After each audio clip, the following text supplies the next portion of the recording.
Are you sitting comfortably? Then we'll begin. 10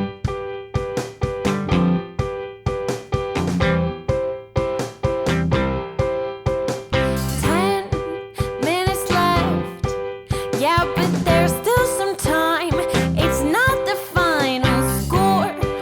We need more than the numbers we're given. Show us you live and breathe the game. You're more than a name. That's what we came for. We can bring you more than the score. Every story. Let's take this thing off of the field into the real world, away from the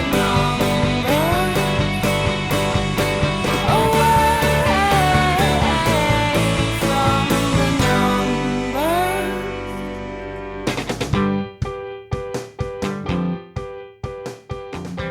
Hey everybody, and welcome to another episode of There's Still Time, the AFTN Soccer Show. I'm your host Michael McCall, and we've got another packed show for you again this week. We'll be looking at football's continued lockdown around the world, what some leagues are looking to do to get it back. We'll also be looking at some news coming out closer to home in MLS and USL, and we'll be sitting down for a chat with new Canadian PFA President Marcel De Jong, just talking about the new CPL union and what that could mean for the players and the league. So as always with these shows, we're going to kick things off this week with Around the World with Joe Corona. Where's Joe been this week? Where's he going to take us? Well, to discuss about what's happening in the world of football during the lockdowns and the shutdowns, welcome back to the show, Zachary Adam Meisenheimer. How's it going, Michael? It's going very well. There's a lot to talk about this week, because last week we didn't go very far with Joe. We just kind of focused on North America, but we're gonna be going all over the place with him this week, because it's been an interesting week in the world of football. A couple of leagues have declared themselves void. A couple of leagues are looking to return to play next month. And a lot of leagues just still have no idea what they're going to do or how they're going to sort this, and there's going to be a lot of discussions to be had, and as we keep saying, not everyone is going to be happy in all of this. But let's start down in Asia. South Korea, the K-League, is one of the leagues that is definitely coming back in May, or at least for now, they say they're definitely coming back. The country is lifting social distancing measures on May 5th, and the K-League top two divisions is slated to get back into action on May 8th. It will be without fans. There's no set date as to when or if fans will be able to start attending again this season. They've set out some specific rules. If any player tests positive for the coronavirus, his team and their opponents, the day that he's been in a match that's tested positive, they'll be required to quarantine, and they will not play any games for at least 2 weeks. Games initially will be limited in one of the worst hit cities, which is Daegu, but elsewhere the games will get back into action. The plan is to play 27 matches instead of the usual 38. They hadn't started the season before all this happened. If there was to be a second outbreak before 22 matches have been played and they can't finish the league, then no champion will be crowned. But if they've played at least 22, then the standings at that time, if they do have to then lock down and shut down again, they'll count as final. And I just want to give a big shout out to Korean journalist Steve Han for putting all that information out on Twitter. So I mean, it looks like the K-League is coming back. It looks like they've taken precautions. And I think, much like countries are doing with Korea and looking at what their model's been like with the virus, how they've handled it, how the curve has been, everything like that, I think football leagues will now be looking at the K-League as the example of, is this how we can get back to action? Yeah, it's quite interesting. Do we know, is Daniel still in Korea? As far as I know, yes. Oh, yeah, he is. Yeah, sorry, I just checked his Instagram. Yeah, he's still there. Okay, that's good. It would be great for him to be able to get back playing football. Korea, when it comes to the COVID-19 virus, my understanding, the news media and stuff I've been reading and listening to, whatever, is that they have been the benchmark in terms of how to handle things and how to do things, which is why They have their curve has been what it has been, or whatever. Like it's been quite. It has not impacted. They've not had as many infections and as many as deaths as other places around the world. Obviously, any death is tragic and sad, but they've done things really well. There's my understanding, and so to see them have a plan for this is not surprising. Also, I remember back in the day having a few conversations with Martin Rennie around it was before he went, so he was, dealing with the club in Korea that he was going to work at after the Whitecaps, and he spoke very highly just about football clubs there and the culture there and how ordered and how kind of everything was handled down to like the finest kind of detail kind of thing. Possibly because the clubs there are mostly connected, or maybe even exclusively connected to large corporations. A very different model of football. So it's not surprising to see that they've come out with this seemingly well thought out plan of what this is going to look like, and kind of caveats for, if this should happen and that should happen and all that kind of stuff. So obviously we hope that this goes well for them and their society, the people in their country, and all that, and they don't have to deal with second waves or third waves or whatever of the virus. And this doesn't put people at undue risk, players and staff and all that at undue risk, in that it can also be a benchmark in terms of how other countries can handle this in the months ahead as their countries come to a similar timing in all of this process that we're all kind of going through around the world. Yeah, I think the world will certainly be watching the K-League to see how things go there. I mean, if those games were being shown on TV, would you have an interest in watching them, Zach? Obviously, I'm all in on the Belarus Premier League. We'll talk about that in the next part. My mighty sluts are still top of the league there. But, I mean, would you... Obviously, you've got Daniil as a way to possibly tempt you to watch it, but would you have an appetite for watching Korean football? Yeah, I think so. I think definitely because Daniel Henry's matches in Canada, I think, would be a draw. Yeah. I think there's people across this country who would want to watch him. People who do or have supported Vancouver or do or have supported Toronto, and the diehards of the men's national team would definitely want to watch him and would jump at the opportunity. Do you know, is it going to be available in Canada? I don't know. They haven't had those discussions yet. I know that the baseball league, I can't remember if it's in Korea or Japan just now. I think it is Korea that's playing the baseball. That there's been discussions of bringing that to Canadian TV. So I'm pretty sure somebody, possibly DAZN, because they haven't refunded anyone their annual fees yet or anything to do with that. So maybe they might be in the market for getting some more live sports that isn't just dart players playing darts in their kitchen. Yeah, I was lucky that my annual subscription ended in the middle of March. Yeah, mine started in January again. I wasn't so lucky. But I am watching the darts every night. I would renew my DAZN subscription just to watch the K-League. Well, yeah, I guess there's that. There's that aspect as well. And the Belarus League, you can watch that free and live legally on YouTube. So there you go. I mean, we're talking about all eyes being on it, and you talked about how it's not just players that's going to be involved in closed-door matches. There was an interesting article as we move to Europe now. AP News was talking about the German Bundesliga. Yeah. Now, they hope to join the K-League and getting back into action, but things are not looking so simple. They were targeting May 9th. That was the last date that I read, but news came out tonight on Twitter that it looks like the meeting that was going to be held with government officials and Bundesliga clubs this week, it's not going to be discussing restarting the league at that meeting. And discussions now will not be held until the next meeting on May 6th. So that May 9th date looks to be totally out the window. So, I mean, they seem keen to get back, but there's just so many restrictions. And again, you've got so many different, like, federal governments as well that's going to have their own restrictions that I don't think it's going to be as easy for Germany as they think it is to get back to playing.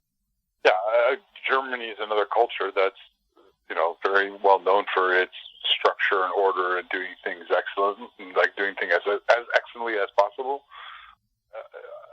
So I can see how, and again, within Europe, they've, I think, handled it better than some other countries. Yeah. Or their approach to, I think one of the things they've been known for is like the amount of testing they've done and all that kind of stuff. Oh, yeah. But, there is. I hadn't heard that little update that you just gave, so that's kind of disappointing. I guess this meeting that they're going to have this week or whatever is more about maybe federal support for the clubs in the midst of all of this. But I don't understand how you couldn't also have a discussion about their plans to, get back to making money for themselves. But yeah, I mean, I guess they just feel it's not at a position yet where they can comfortably bring people back. I mean, they talked about the testing aspect this week, and the Bundesliga said that there was certainly enough tests. It was going to be less than 1% of available tests that would be used to bring it back, which is a vast difference to what it would be in the UK, which we'll come to later on in this part. But yeah, it's the article that I read in AP News was talking about that if you put on a closed door game, you'd still require around 300 people minimum to be in attendance, and that includes like players, officials, medical staff, cleaning staff, like catering staff. So that's still a lot of people that you still have to get in and out of a stadium safely. Yeah, but that's not too bad. Those stadiums are huge. True. The other thing I was thinking about is, we've talked a lot about, what happens if you have closed door matches, the ultras and the fanatics are just going to gather. Anyways, here's the thing. Especially in Germany, I've been to a number of these stadiums in Germany, and for the World Cup and for big, like the Champions League final stuff, like I've been to, there are ways to make it so that people cannot get close to the stadium. Oh yeah, There are, like checkpoints, like far, like I remember, the Champions League final I went to in Munich, and like the World Cup games, the checkpoints to get close to the stadium, where you have to show your ticket to get through, are like they're not right up against the stadium, right? Like they are like far, like considerable. I remember the first one I went to in Hamburg. I was shocked at how broad, how far away I was from this actual building before, at the point I was checking kind of into the stadium with my ticket. So there are ways, maybe not in all countries, but I know in Germany, there are ways to say, to cordon things off and say like, whatever it is, a half a kilometer or something, or, no one can be that close to the stadium. And so I could see them, maybe they would gather in other places they shouldn't, but not outside the stadium. Well, they could just get in touch with FC Dallas. I mean, they've managed to keep fans away from their stadium for years. Leading the way. Things are always bigger in Texas, just not crowds. Elsewhere in Europe, in Italy, Serie A and Serie B sides agreed on Tuesday that they want to try and finish the season. They're looking at the end of May as a targeted date to get back to return. I mean, you consider like what's happened in that country and how bad it's been. I mean, that would just be a remarkable feat. The Italian Prime Minister said today that sports teams can resume training on May 18th. So it's maybe not out with the realms of possibility. Numbers are falling there. Again, it would be closed doors. I think for Italy, it would be so welcome because of what they've been through. But it just feels so soon, though, after what they've been through at the same time. Yeah. All these things, whatever country you're in, there are ways you can do these kind of things the same way we can go to the grocery store and get groceries. There are ways that you can do these things to minimize risk. And, yeah, as long as you can do those as well as possible, then I think, like, Italian football coming back and people being able to watch on TV, I think would be a boost to morale to the average Italian, which might be nice, as they're probably still going to be stuck in their home for the most part, right? Yeah. I'd imagine so. But this does feel crazy. Or like, obviously, selfishly, yeah, it'd be great to watch the football in May. Yeah. But it does feel all this talk, whether it's Korea, Germany, Italy, wherever. It feels crazy to think about those things right now. I would be happy for them, obviously, but it just feels like... Yeah. Well, I mean, it's like, I know I've been going on about the Belarusian Premier League for the last couple of weeks. Part of me, when I'm watching that and I'm seeing the fans not wearing masks and in close attendance at the things going, what are you guys doing?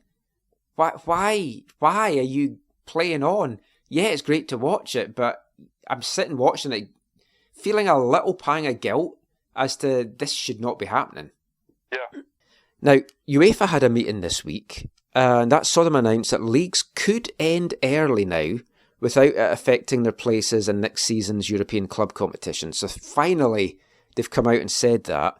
And the first league to react to that was Holland. They declared the 2019-2020 Eredivisie season null and void on Friday. No champion will be crowned.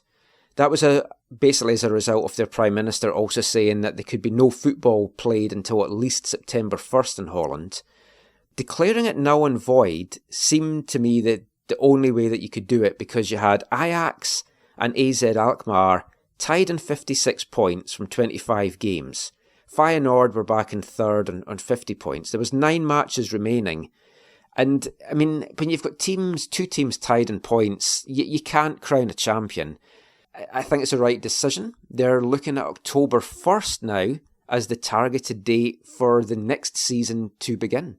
But I hear you, and for UEFA and the qualification of the competitions for, the Champions League and Europa League and all that, they need to know, obviously, earlier. But wouldn't it be like, and for the specific situation in Holland, wouldn't it be great if, like, they did, instead of doing, you know how most leagues begin, like, with a charity shield match, like they call it in England, or the community shield, they call it in England. Yeah. In Germany, it's the Super Cup or whatever. Other countries are called the Super Cup. They have the last year's Cup winner versus the first place winner. Wouldn't it be great if the Dutch FA said, instead of doing that game, we're going to have a playoff between Ajax and AZ, and the winner gets the title for the previous year? Feyenoord might not be so keen on that. Yeah, I mean, they were, 6 points back. Yeah, they could catch both teams. I haven't looked at the fixtures, but I think that would make total sense. It would be good. I mean, you've also got the problem as well, though, if they're not crowning a champion, one of the Dutch teams got to enter the Champions League at a different time from the second place team. Right. So the champions go a round later, so that could be a problem. And if they're not playing any football until October 1st, I mean, if UEFA have their way and they start European competitions before that, then there's going to be more issues there. So again, it could still be a bit of a mess. They will just step in and choose a... Yeah. Maybe they'll go for like goal difference or something like that. Belgium's Jupiler League was the first league that had cancelled their season, but then they had to backtrack on that because UEFA had threatened to ban them from European competitions. Now that this decision's come down, they're meeting tomorrow, Monday the 27th, which is likely to ratify the end of that season, so that's good. La Liga announced that they'll complete their season.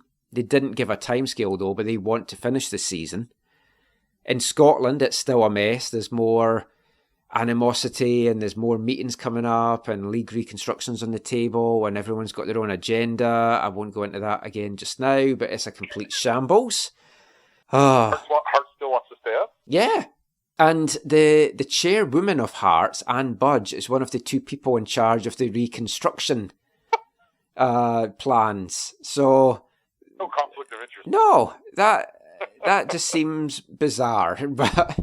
But she's done so well to piss off other teams that it doesn't even look like whatever she puts forward is going to get support. And there's so many teams now that just want Hearts relegated. So that could be a fun couple of weeks coming up in Scotland. Now, in England, the top 3 non-league divisions have finally decided to end their season. So that's the National League and the National League North, National League South.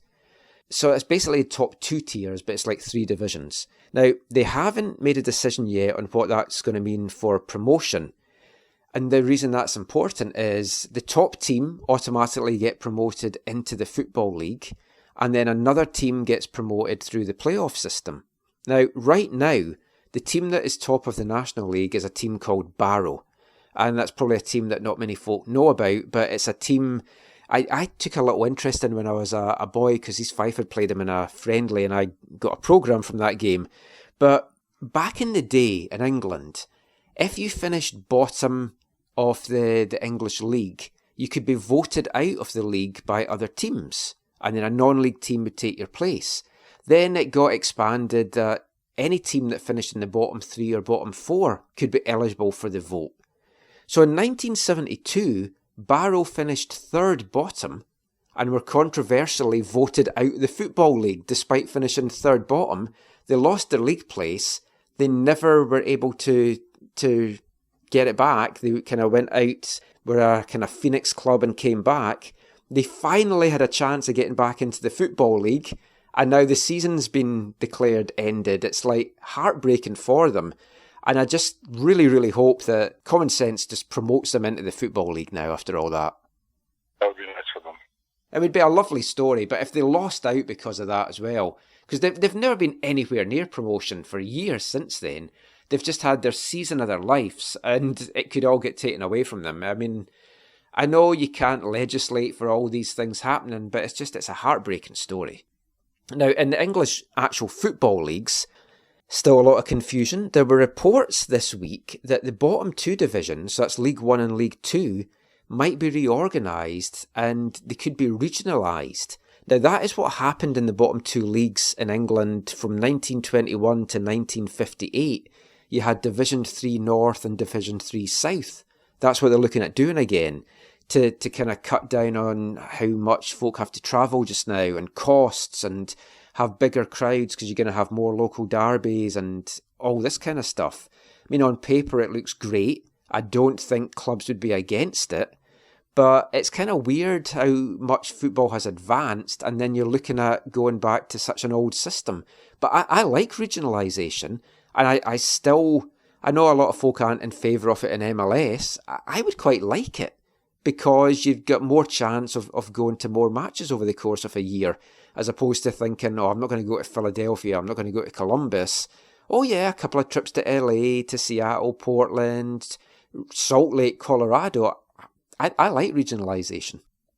Yeah, there's pros and cons to it. I know, but at that level, it's probably a healthy thing. I know, like in Germany, I believe Bundesliga 3, from there below, it's all regionalised. So, and it works quite well. Well, definitely below level 3. It's yeah. But I think even the third division is regionalised. I definitely know the fourth is, just from so many of the Canadian guys that's gone to these different regional leagues. The third either is or used to be. But yeah, no. So as you go down there, obviously financially it makes sense as well. Now, the Football League's denying that that's something that they're actively looking at. They're not confirming much, really, apart from saying that they still hope to finish the season, and they hope to do it in a 56-day period, which is a lot of games to cram in. Now, the Sun newspaper, they had an exclusive today saying that Premier League clubs hope to return to training on May 9th, and that apparently Premier League clubs are looking at allowing 5 subs in matches just to ease the pressure on the players, because they'll be playing so many games in a short period of time. And FIFA has highlighted that as a big concern for leagues that do come back, that you're going to really run these players into the ground, especially as a lot of them won't have been training or done what they needed to do over the last couple of months. Oh, yeah, something like that would make sense, right? Yeah. In terms of just player safety, player health, looking after the players. It would be quite interesting to see how managers would use that, but yeah. Yeah. That would benefit deeper squads. And well, it's going to be the same for MLS as well. It's like if MLS does come back with any plan and they're going to be playing a number of games, the stress on the players and the demands on them is going to be massive. Yeah, because in one sense, I mean, MLS is different because their season was just starting, but these players, it's almost like if they actually do come back and finish these things, they will probably go right into the next season, and these whatever weeks will be kind of considered like their time off. So in one sense, for some of them, they will not had this amount of time off from training and actual team stuff probably in their entire footballing careers. So in one sense, it's probably been nice, but in the other sense, it's probably been stressful because of all the other things that have brought it about. Maybe it'll make MLS appealing to some of these guys because they're going to then get a break over the December, January, February period. Maybe. The UK government is starting a series of meetings with different sports officials this week to try and see when sports can return, what it would look like and stuff like that. And focusing some sports could return within weeks. So, I mean, we'll see how that goes. But that finishes our travels around the world with Joe Corona. In part 2, Joe's going to be staying at home. And we're going to be looking at MLS and USL news. And we'll be back with that after this. Hi, I'm Mark Dos Santos, and you're listening to the AFTN Soccer Show.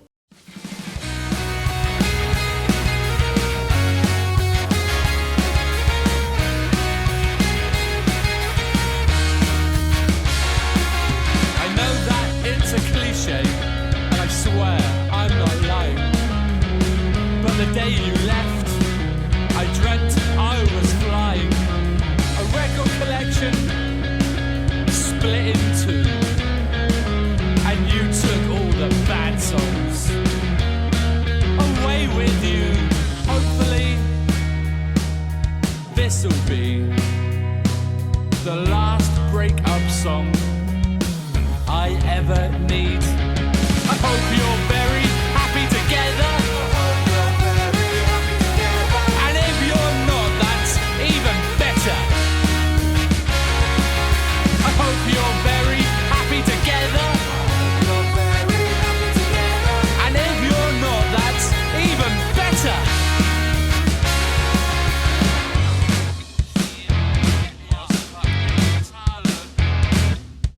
Welcome back to the AFTN Soccer Show. That was a song from our Artist of the Month for April, Art Brut, from their 2018 album Wham Bang Pow, Let's Rock Out. That was a song called I Hope You're Very Happy Together. Love the lyrics on that one. Eddie Argos, really good with his breakup songs, and as he spoke about there, hopefully that's going to be the last one that he's going to have to write, because he's all settled down with a family now. That was the English band's 5th album. The previous one had come out in 2011, so there's a big gap between their albums, and it's currently their most latest one. Hopefully there will be another one coming out soon. And that would normally have been our last song from the band for the month, but I just love them so much I'm going to bring you a special bonus song at the start of part 4. So in the first part there, we looked at how football shutdown was affecting Europe and Asia and various leagues around the world. We're staying home now with Joe Corona. He's not going out anywhere. We're going to turn our attentions back to football in good old North America. And what the future will look like this year is still anyone's guess. You feel it's still going to be a long time before we really have any idea as to what sort of season we could have. MLS and the NWSL extended their training moratoriums till mid-May. MLS Commissioner Don Garber told Colorado's Altitude TV that everything's on the table, so I can only take it from that he's planning on finishing the season by playing Subbuteo. Oh, man. Garber also said that we'll get back to playing, and we'll get back to having our fans, and we'll get back to MLS having the momentum that it had leading into its 25th season. But maybe we'll be producing games differently. Maybe we'll be interacting with our players and our fans differently. Maybe we'll be thinking about technology and how we communicate and how that technology can be used in our broadcasts and what we're going to be doing with our social media. How are we going to be using devices differently? Now, he's said stuff like that elsewhere, including his chat recently with Luke Wildman on TSN. I mean, what do you think that could look like? To me, I foresee them doing something like a virtual stadium where fans are paying a ticket price to watch a game and have a picture of them in the stands somehow. I mean, obviously you have to be able to see your picture in the stands, but I think they could be looking at that, having interactive ways, fans chatting during the game, maybe with some of the players that aren't on the pitch. It could be interesting. It could be very different. And Garber's kind of hinted before, this could change how football is even broadcast for seasons to come once all this is behind us.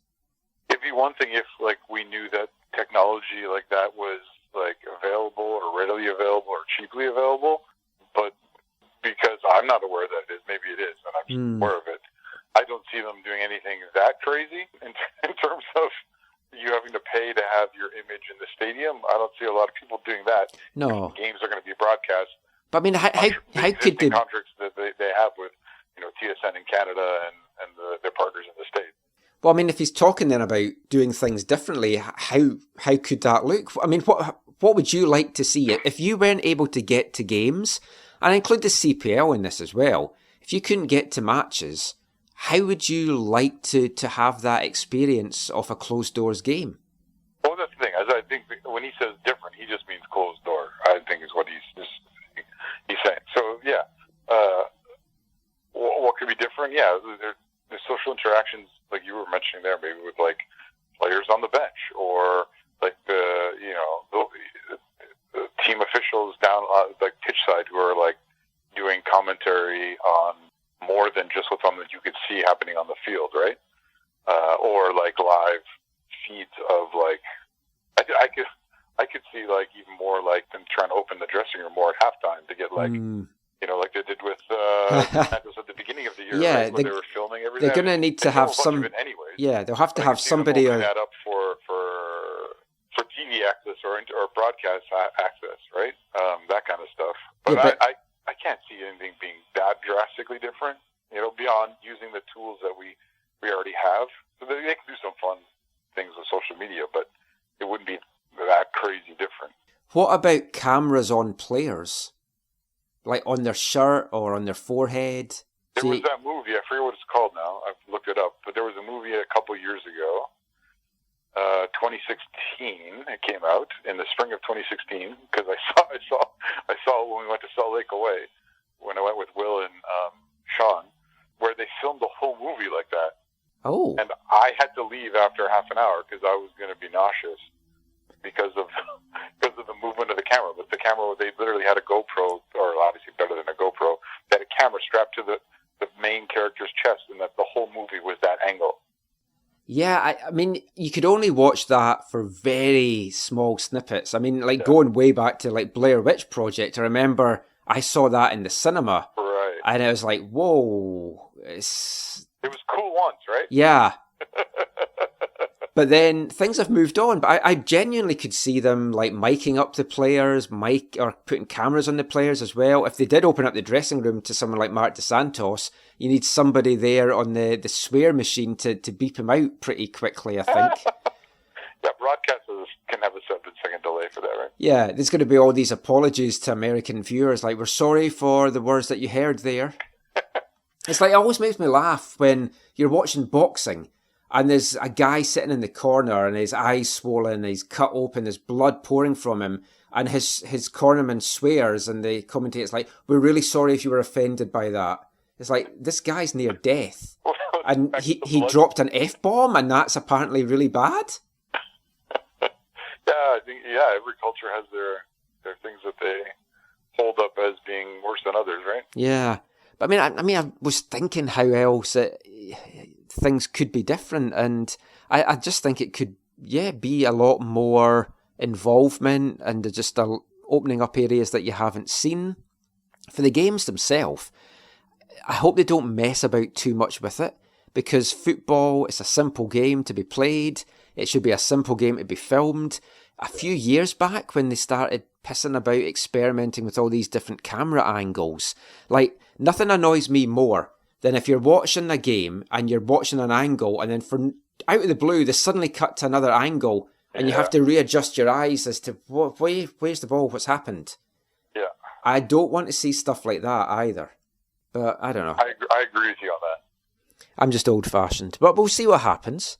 I mean, there's absolutely, in my mind, no way that you're going to have fans in attendance, barring some kind of miraculous avoidance of second waves, or some city being so free of it that you can pack folk into a stadium somewhere, or maybe buy an island and do stuff in the island like the UFC want to do. But I mean, I just can't see fans being back. And we talked last week about season ticket money getting taken. Whitecap CEO Mark Panis was asked about that on Twitter this week, and he addressed fans and said, look, they can contact the club to defer payments or discuss their own circumstances. Some have already done that. He said that MLS, though, are still saying that they're looking at playing a full season. And until they say otherwise, then they take the payments. And for me, it's ridiculous that the league need to be way more realistic in this. Yeah, they don't really look so good. There's a lot of companies that, that you see, their actions are backing up their words quite well in terms of their caring for people in these things and deferring payments or, whatever. But, this one doesn't look so good on them. Yeah. As the league as a whole. And so it's good that Panis has been out there saying, look, if we don't have a blanket thing for this, but if you if you're concerned about your setup, give us a call and we'll work through it. That's good for the Whitecaps. From MLS as a league, it doesn't look good. No. To say, yeah, we're going to take your money, or we're going to hold your money, or that's as we talked about. Your money, or we're going to keep taking your payments if you're on the payment plan or whatever. Like it doesn't. Well, that's what we talked about before. It's like, will they refund that money, or will they just say, "Oh, it's okay, we'll carry that on to next year. You won't have to worry about that." Oh, well, but that's the thing is that that's what they're going to want to do, but not everyone's going to be able to do that. Right? No, like, I mean, folk are needing money now. Some people are like literally going to be like, I need that money back because I didn't get what I paid for, and I need it to pay X, Y, or Z bill. And going to a sporting event's a luxury, and we've talked about this before. What will it look like in the future when folk reassess their finances, reassess their priorities, and it's like, do they want to go and spend that money? Because if something like this happens again, I'm pretty sure people might be thinking, you know what, we need a bit of a safety net, we need to get some savings behind us, which so many people don't have nowadays, especially in an area like Vancouver where things are so expensive that folk might just reassess their values and what they're going to spend their money on. So it's going to be interesting for sport, especially the prices. Like NFL games, I know it's completely different from MLS, but the ticket prices for just individual matches are kind of obscene for that. And yeah, if they start packing stadiums again, I'll be amazed. Well, yeah, there's also going to be a segment of the population too who's probably going to avoid large gatherings for a while too, right? Like, I will. It's one thing to say, hey, everything's open, or go nuts or whatever, but there are going to be people who are going to be like, yeah, I'm not. I'll wait a month to see how this plays out. Yeah. The USL Commissioner, Jake Edwards, he's still targeting July as getting the league back up and running. I mean, that's maybe a bit more realistic than looking at coming back in June, but even July seems so far away. You'd still be looking at closed-door games. It would rule out, for example, League 2 because all the college players would be back. Championship and League 1 could be played if it came back in July or August, but a number of clubs there are saying that they have no appetite for coming back if there's no fans because so much of their income is generated. I think it was worked out, it was about 75% of their income comes from attendances, sponsorship and fans buying merchandise, etc. So you lose all that because a lot of sponsors won't want to sponsor if there's no fans there. You lose that, you lose all that income. It's not worth them coming back. It's actually probably more beneficial for them to shut up shop for the season. So I genuinely don't think there will be a USL season this season as an example. Yeah, it's going to be hard to see what happens at that level, right? Especially because it's not like the Canadian, it's not the same as the Canadian Premier League because Canadian Premier League is, their size makes them nimble, right? Yeah. It makes them be able to probably go, I mean, the size of the country doesn't help, but the size of the league should make it more easy to come to a decision and get everyone on the same page, all that kind of stuff. The USL, their divisions are quite large, and they're much of them are done regionally as well, right? So yeah, I can't see the whole of USL, whatever was supposed to be in 2020. I can't see all those teams taking part. No, and I mean the USL as well, it's so weird because you've got such a difference in attendances. You've got the likes of Sacramento and like Indy 11, they draw 5-figure crowds. And then you've got other teams that just struggle to draw 4 figures. So, yeah, and there's a few teams as well, like Alan Koch's Colorado Springs Switchbacks. They're in the middle of building a brand new stadium. Sacramento's building their MLS stadium. You have to wonder how this is going to affect all those kind of things. Is Alan down in Colorado right now? Yep, he's down there. His wife's down there with him as well. And Colorado's one of the states that's been lifting restrictions, so they might actually get back to training soon. I've got Alan. I didn't know they were lifting restrictions. I saw their protests, and I didn't see Alan there. So yeah, well, we're going to have Alan on the show in the coming weeks. I've been chatting to him, so we're going to have him on the show, so we can ask him what his views are on all that. But I mean, it's going to be interesting. CPL. I've seen some folk, and I don't know if this is just like pie in the sky or where this even came from. They even talked about it in the One Soccer chat that they had with Marcel De Jong on Friday, that Victoria could be a place that hosts closed-door CPL games, which I mean, it would be great in a way. I don't think we might be able to get to the games. I don't know if I would want to, but it's also a stadium that it's not the most closed stadium. So if fans did want to go along, I'm sure they could find a way to get along. But I mean, have you heard anything like that, or is that just... No, I haven't heard any of that. Maybe it's just wishful thinking, but yeah, I mean, we've got the climate here and we're doing... You have the climate and you just get everyone on an island, so... Yeah. Fly in, don't get the ferry. Yeah. Yeah. Last thing for this part of staying at home with Joe, a disturbing tweet I found from Washington Post Steve Goff on Friday, who he said he'd heard that the NWSL players were being told to report to their teams on May 16th to start training camps. The moratorium has been until May 15th, and that they're aiming to start the season the last weekend of June. Now, I think that's crazy. Border, I don't know how that comes into it. Do sports people, are they classed as an essential traveller? Can they get over the border? You've got all those things for like the Canadian players, but I mean that, again, we've talked about things being too soon. That just feels too soon. Yeah, especially because they're all across the states, right? Yeah. And so it's like different states have different plans for when they're going to open up what parts of their society, right? So yeah, and I know you'll have folk listening to this maybe screaming at their devices going, but we have to start opening things back up. We can't just keep being closed. And I do get that, but you can't rush into things. And I just wish there was a bit more patience all round. Like, personally, what I would have said to all these football leagues is, right, we don't play any more games. This is like the European ones. We don't play any more games until February or March next year, and you just resume the 19-20 season as the 19 to 21 season. And then you've got that same time period to finish the seasons. that would be great, except for the clubs. The problem is the finances. But yeah. Finances and contracts could be an agree with issue, you that yeah. That would be, there, in some ways, that would be ideal. And would relieve probably a lot of stress for most of the people, especially with UEFA's whole, hey, your contract is automatically thing, right? Like, well, if everyone would know where they stood as well, and it wouldn't just be this constant, oh, is it going to come back? Oh, it's been postponed for another 2 weeks or another month. And it's like everyone would just know, okay, it's coming back this date, barring things going horribly over the next few months. And it just gives society and people just a chance to recover, rest, and get this under control.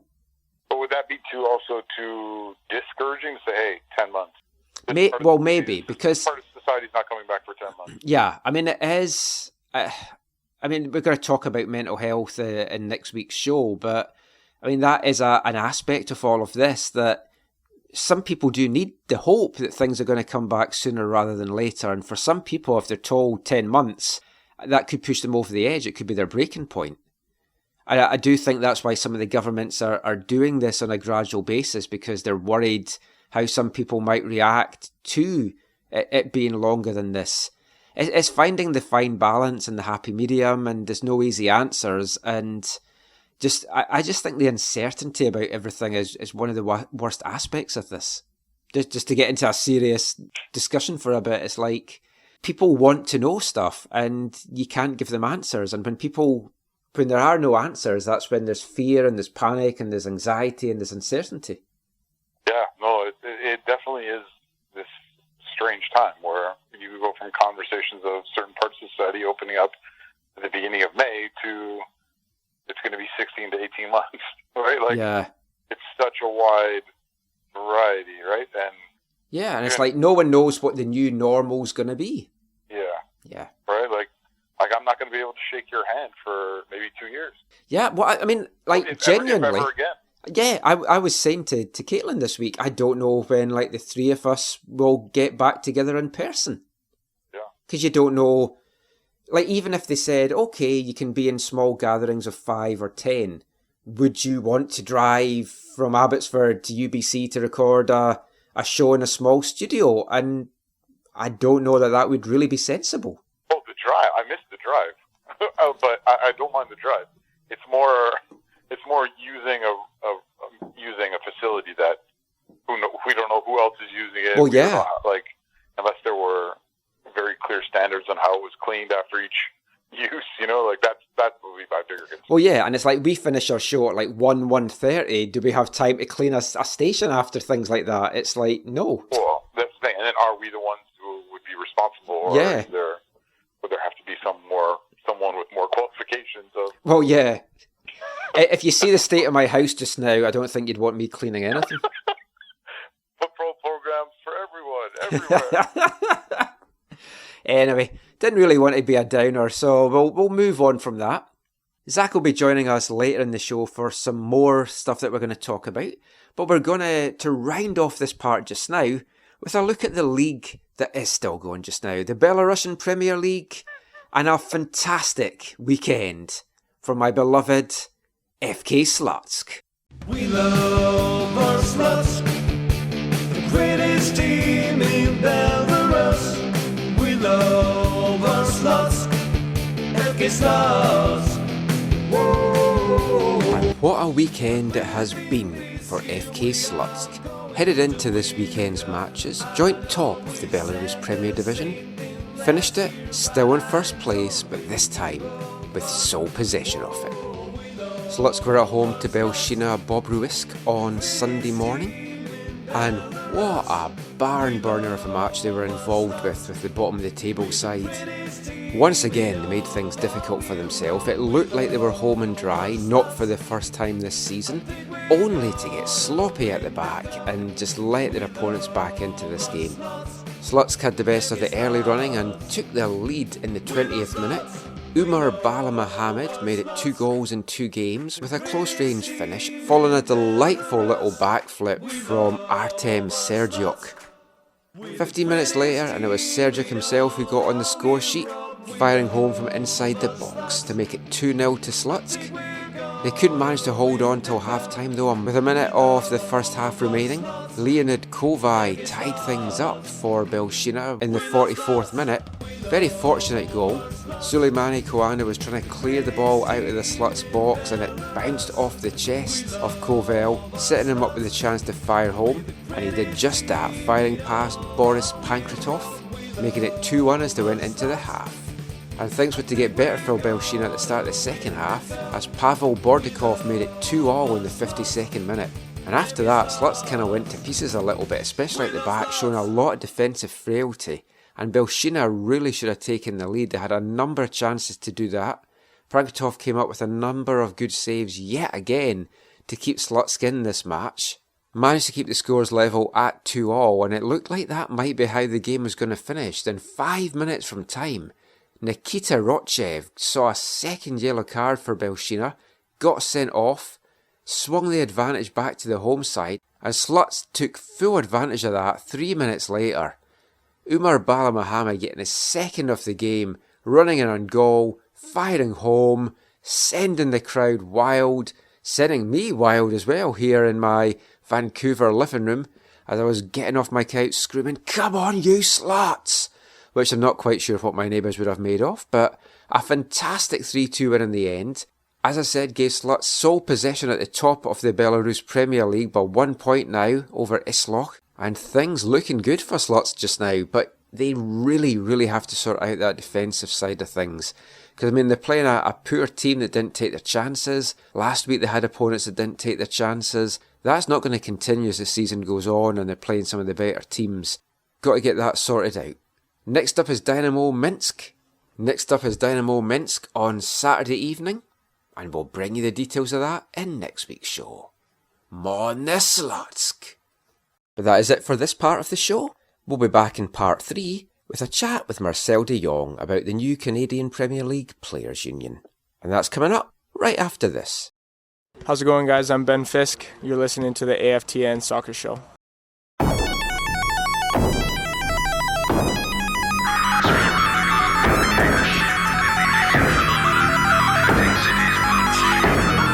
What the hell's going on? Race Saturday, the skies light up and black turns to white. Kids crying, dogs barking and run for their life. Tails between legs and the birds take flight.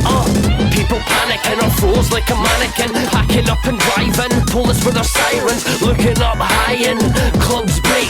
Strange flying things all over the place. Is it the end of days? God, what did we do? Is it time to say goodbye to the human race? Make way, earth for civil military. And they try to connect with pointless artillery. The humans they shot first has no effect on their mega structure. About to try again when a noise occurs, and they transmit a message back down to earth. We are the aliens, the one that you've been searching for. Asking that you change yourself before we shade the first for what evil in intentions. And that refers for wisdom, subjects of the culture, they practice the deception. Welcome back to the AFTN Soccer Show. That was this week's Scottish rap selection on the show. From July 2018 and the album 3, featuring Word SOS, Conscious Root and Steg G. That was Space Invaders. And I think that would probably cap off this coronavirus lockdown for everyone just now if we end up getting invaded by some aliens from outer space. The way 2020 has gone so far, I wouldn't rule anything out really just now. But I'll tell you something that isn't alien in the world of football, and that is players' unions. Unless you are, of course, a Canadian footballer plying your trade here in Canada. Because according to the CPL bigwigs, the players wanting their own union seems like it's an alien concept to them, and it really shouldn't be, because football leagues around the world, football players around the world are protected and covered and given a voice by player unions. There's FIFPro, the overall union for footballers around the world. I'm sure most folk have heard of the PFA in England. The MLSPA in North America for the MLS teams in Canada and America. But as we discussed in last week's show, the Canadian Premier League launched 2019. The players did not have a union. And that was something that a number of the players started to address last year, and they set the ball rolling on that. Things have moved on quite a pace really, forced in part by the league's announcement on Easter Monday that they were going to defer 25% of the players' wages for this season without any notice to the players that this was going to happen. Not ideal, and one of a number of situations that has happened in the early operations of the league that have kind of upset some of the players in the league. Now, we talked about this story on last week's show. The situation has kind of moved apace since then, with the players releasing their website, those in charge of the operation doing a lot of media interviews, and a lot more has come out about what the demands are and what they are looking to really achieve this year. The reaction from the league, especially Commissioner David Clanahan, has come across as very frosty. Some in the media don't seem very welcoming of the idea either. Namely Kurt Larson of One Soccer, who, always worth reminding, did work for the league last year. But the general backing from the players, from the supporters of the players as well, has been overwhelmingly positive, with over 140 of the 159 CPL players ratifying the need to kind of form a union. There's a big process ahead for that to happen. The league has to first recognise it, and if the league decide that they don't want to recognise it, then the union have to go and file a petition in each province, many of which are governed by different rules, to have that union recognised in that province. So you're looking at getting it recognised just now in British Columbia, Alberta, Manitoba, Ontario, Nova Scotia, and if there's going to be teams coming in Quebec next year, in Quebec as well, possibly even Saskatchewan. Set the ball rolling on those two provinces. So I'm sure many of you will have read and watched a lot of stuff about the union. Some of you will have some more questions, just maybe wanting a bit more clarification. So I got a chance to speak to CanPFA President Marcel De Jong, former Whitecaps player, former Canadian national team player, currently plying his trade with Pacific FC over on the island. Just wanted to catch up with Marcel just to get some more of the ins and outs of the union explained, what their demands are, how this process has been undergoing, and a lot more beside. So that's going to be our feature interview for this episode of the show. So sit back, grab your favourite hot beverage, a chocolate digestive, and listen to the words of CanPFA President Marcel De Jong.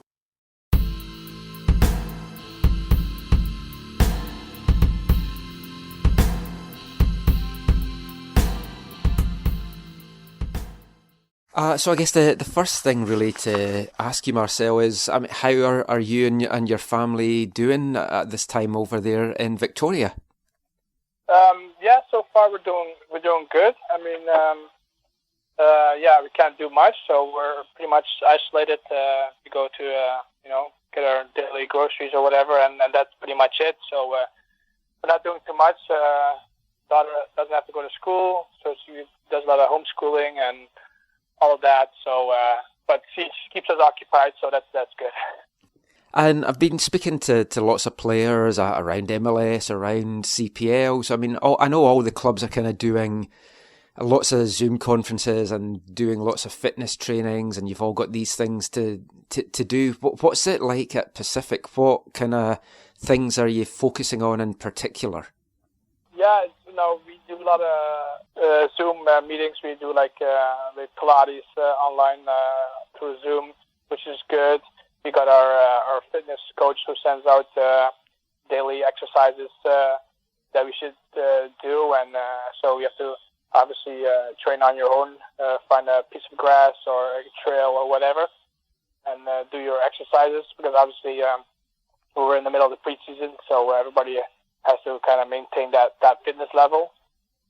So it's a challenge, and I'm not gonna lie, it's tough, obviously, but I mean, you have to be ready for when that phone call comes. Then we have to come in and to train, and we have to be ready, because who knows when that's going to be and how that preseason is going to look like, and so we need to be prepared for all scenarios. And I mean, the thing with Pacific FC in particular, it's such a young team. I mean, you're a veteran guy, you've got your family, but a lot of these guys, they're really young. It's their first professional club. They're away from their families. As one of the senior guys on the team, have you got a responsibility then to make sure that these guys are doing okay, especially really mental health wise, and that they're able to cope okay? Yeah, we're like lucky that a lot of the young guys in our team they live together, so they can train together, they can keep themselves motivated. Okay. So that's good. They challenge each other apparently. So for example, if one player does run like 8 kilometers, the other guy wants to run 9, for example. So there's a little bit of a competition in there. So they're doing okay. And like I said, we do lots of Zoom meetings. Also, not only about soccer, we go do Zoom meetings and talk to each other, like how they're doing and what they're up to and all that kind of stuff. So it's not only fitness or Pilates or meetings about games or whatever. So it's also like about personal stuff and issues. So that's good, I think. I mean, that brings us on nicely, really, to the bulk of what we're going to talk about today, which is the new PFA CAN Players Union. And I know, I mean, when folk think about unions, they immediately think about, like, trying to get more money and the possibility of, like, industrial action. And in a sports capacity, you always think collective bargaining. But a union, especially for athletes, it's much more important than that, because it does focus on things like mental health and making sure that players have got planning for when they're no longer playing the game. And I mean, it's, to me, I spoke to some players last year because we were wondering, was there some kind of union? And I was surprised that there hadn't actually been anything. But I mean, it isn't just about trying to get more money, it's all the other aspects that go with it. Exactly. We're especially not going for more money right off the bat. It's not our issue. I mean, we all know, like, when players come to the CPL, they're not here to make money, to get rich. It's here to develop the players and for their future. So that's why we want to make sure, like you said, also, like, we want to put in some sort of education process for where players can also work on their potential future after soccer, or if soccer turns out not to be successful, they have something where they can rely on later on. So that's something we also want to provide for the players. And like you said, it's more than just arguing for more money or like collective bargaining like that. So that's not what we're after. I mean, like I think we're pretty clear that we're not going after that. That we all just the the main part for us right now is that we want to be heard. We want to have a voice, and obviously there's stuff that happened on Easter Monday where they did 25% deferment. Those things we cannot just happen to us without any saying. I'm not saying that we would have prevented it, because obviously that's not going to happen. But we just want to be involved in the process and not just be told the day off and an hour later it's already on the internet or online. So those things. So, I mean, the voice is the important thing. And as you said, like this 25% deferral, I mean, it came as a complete shock to the players. What was the mood like from those that you spoke to when that got announced? Was it just complete shock? Yeah, I mean, the morning off, we got an email saying there's a Zoom meeting with the owners. So obviously, we started to think like, what could it be? Maybe is the season going to start, or and then all of a sudden it's the 25% deferment, which was a shock, obviously. But I mean, I think I speak for the most of the players. Like we understand that this is necessary in order for the league to sustain and be healthy, and so we get it. But just the way it was for us, that was just not the right way. Once that initial announcement was made, I mean, lots of people are going to think that the union just came out because of that announcement. But I mean, it's been in the works for a while. There had been lots of discussions sort of last year. When did things first start to get serious with forming the union? When did the discussions kind of first take place? Myself and Issei Nakajima were talking about it last season. Just obviously because I had a lot of time on my mind with the injury, and we were thinking, and I was surprised that we didn't have anything, and I was like, hey, we definitely need something, but we never really took that to the next level. We just kept it to ourselves, and we did talk to a couple of guys here and there, but nothing seriously.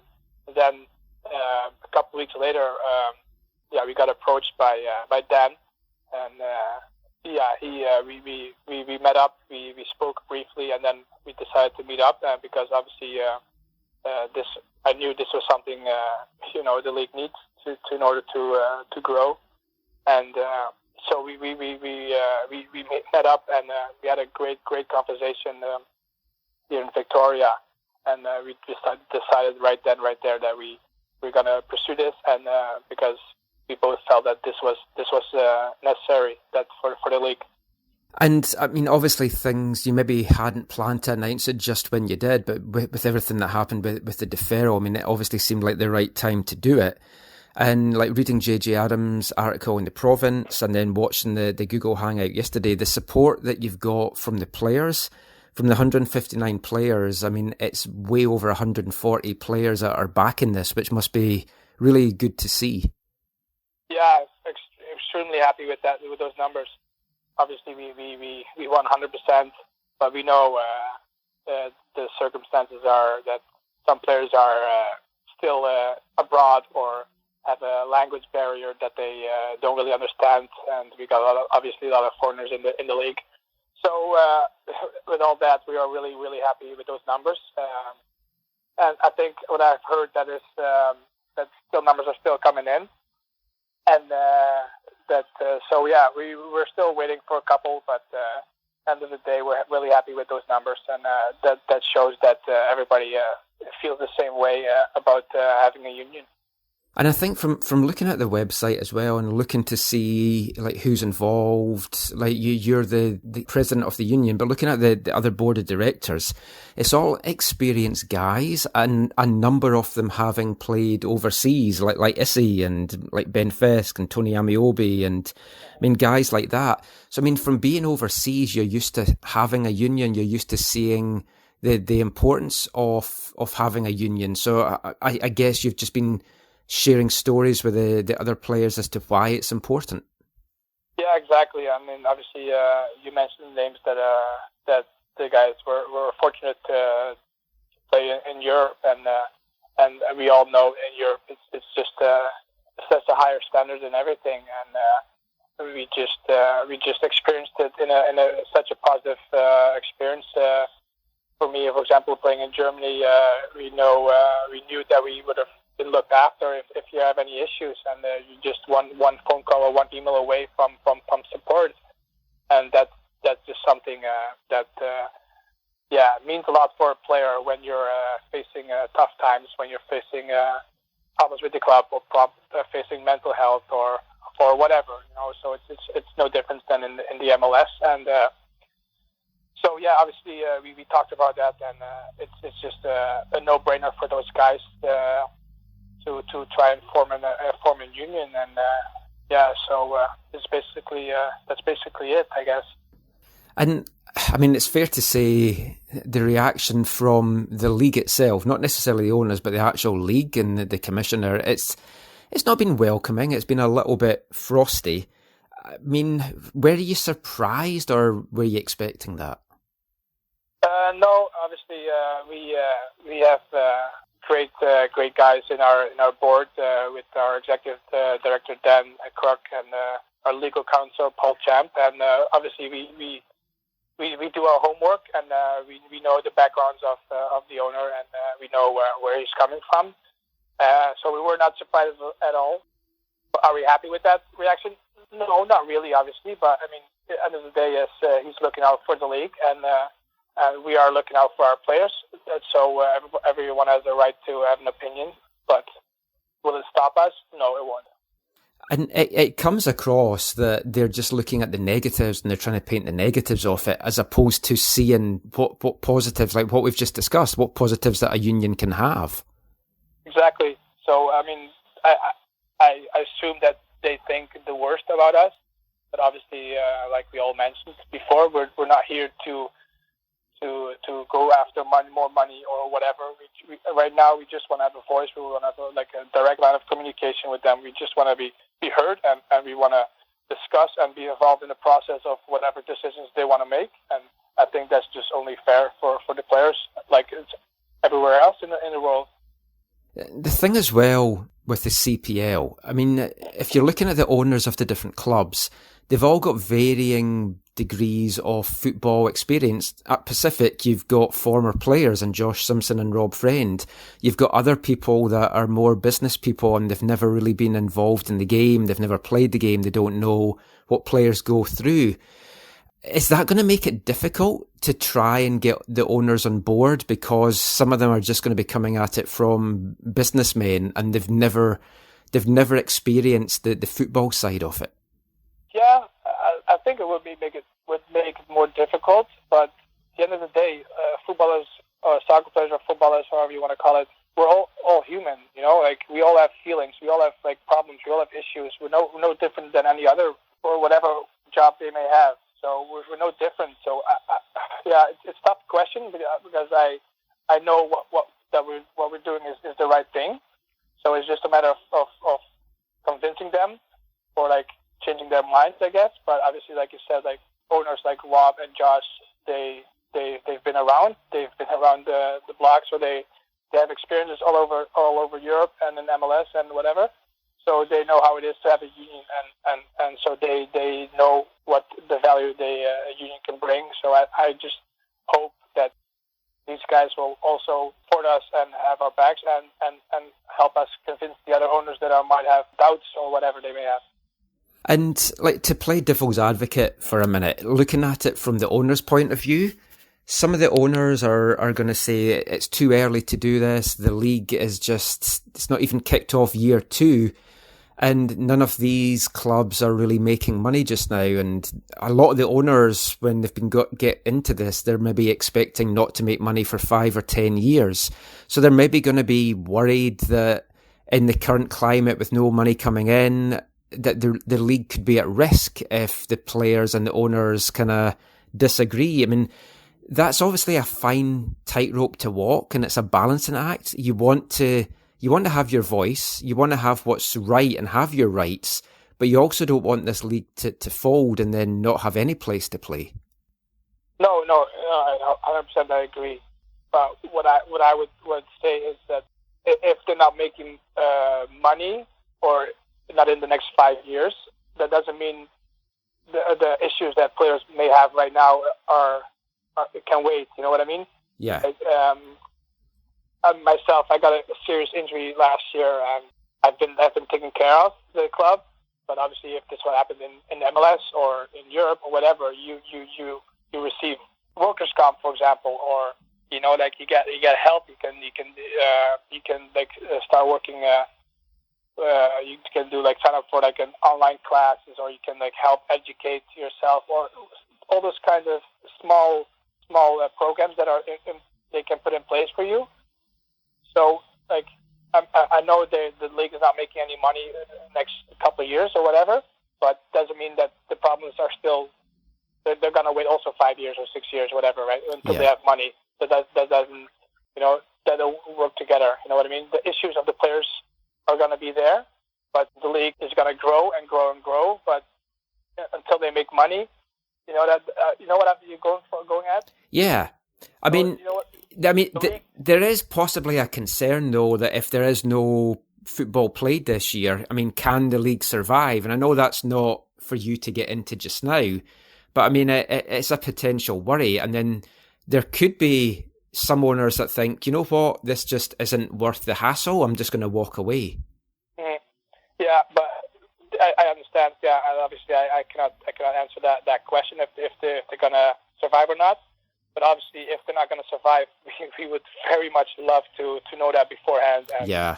So we can look after ourselves, and because obviously a lot of guys, myself, have families to take care of, so we need to take the proper precautions and measurements in order for us to take care of your family. So it's obviously it's a tough situation the league is in, but so that also I think when we confirm it more that we need a players union because we want to be involved in this process. And like we said before, we're not here for collective bargaining. We just want to be heard. We want to sit at the table, and we want to be involved in the process of whatever decision they may make. So if they decide the league is going to fold, which I really, really don't hope. So, but we don't want to hear it on Easter Monday saying, "Guys, league's over," for example. Oh, I mean, absolutely. And I mean, something which has come out, which folk like myself have maybe known for a while, is some of the wages in the CPL. I mean, everyone, they think of footballers, they think, oh, really well-paid players because they're looking at what's happening in Europe. MLS, the salaries are released.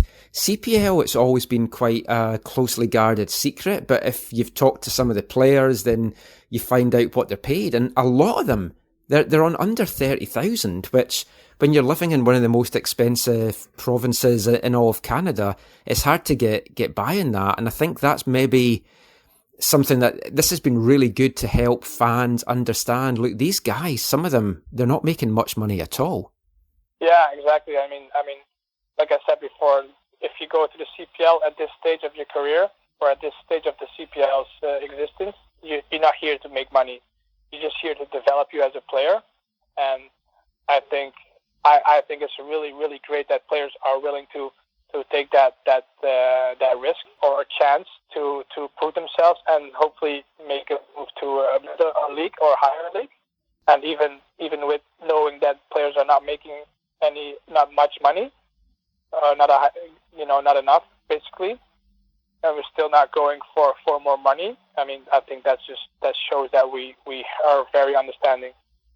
Just the last couple of things, the long-term plans for the union. I know you've said several times yourself and Paul, and then from speaking to Dan as well, collective bargaining, that's not what you're looking for right now. It's something that you are looking for down the line.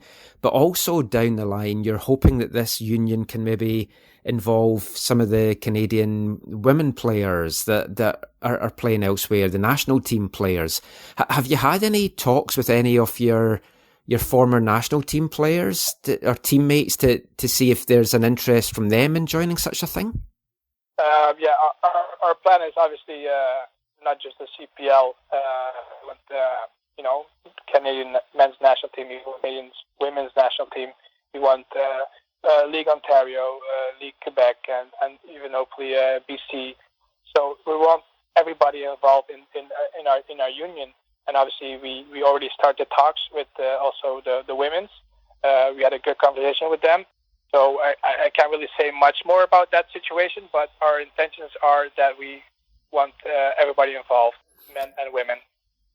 And I think as well, anyone that watched the One Soccer hangout yesterday, listening to Paul talk about the two roads that basically what can happen now. The league can recognise the union because it's not going away, and at some point they're going to have to recognise it. Or they can fight this and then it's going to end up in the courts. It's costing everyone money. It's not ideal. There's just going to be a lot of animosity. I mean, you have to just hope that common sense will prevail. And if the leagues see that so many players want this, that they will agree to this and it will be a smooth path and a smooth way forward. Yeah, of course, exactly. And obviously we want this to be a mutual decision to recognize us. The other thing is, if not, and we have to go to every province to get approved, it will become public, obviously, and like I said, like people's problems, people's issues that we already know of, that will be public as well, and that's something the league can afford. So hopefully they understand that and they don't want to go that way.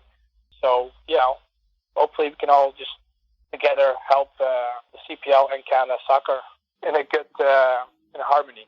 Yeah, well, I mean, let's hope so. Let's also hope that we see you on the pitch at some point this season. I know just now it's looking kind of tough to see what that might look like, but I mean, there's still a long way of the year to go. Thank you so much for your time today, Marcel. Stay safe over there, and thanks for chatting. Perfect. Thank you very much, and thanks for having me, and wish you all the best.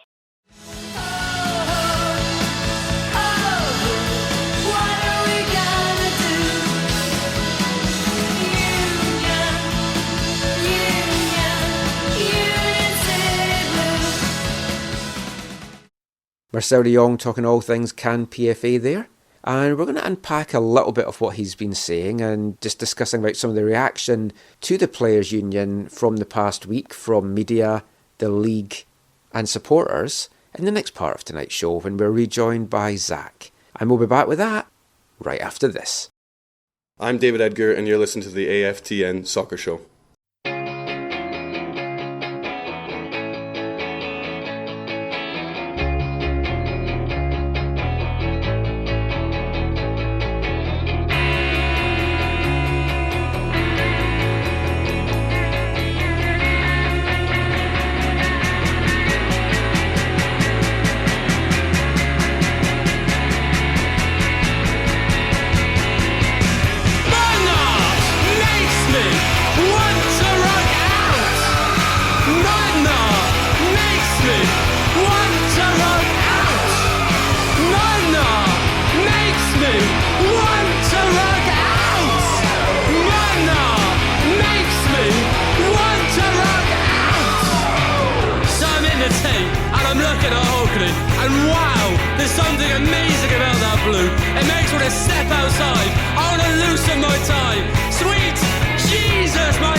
Welcome back to the AFTN Soccer Show.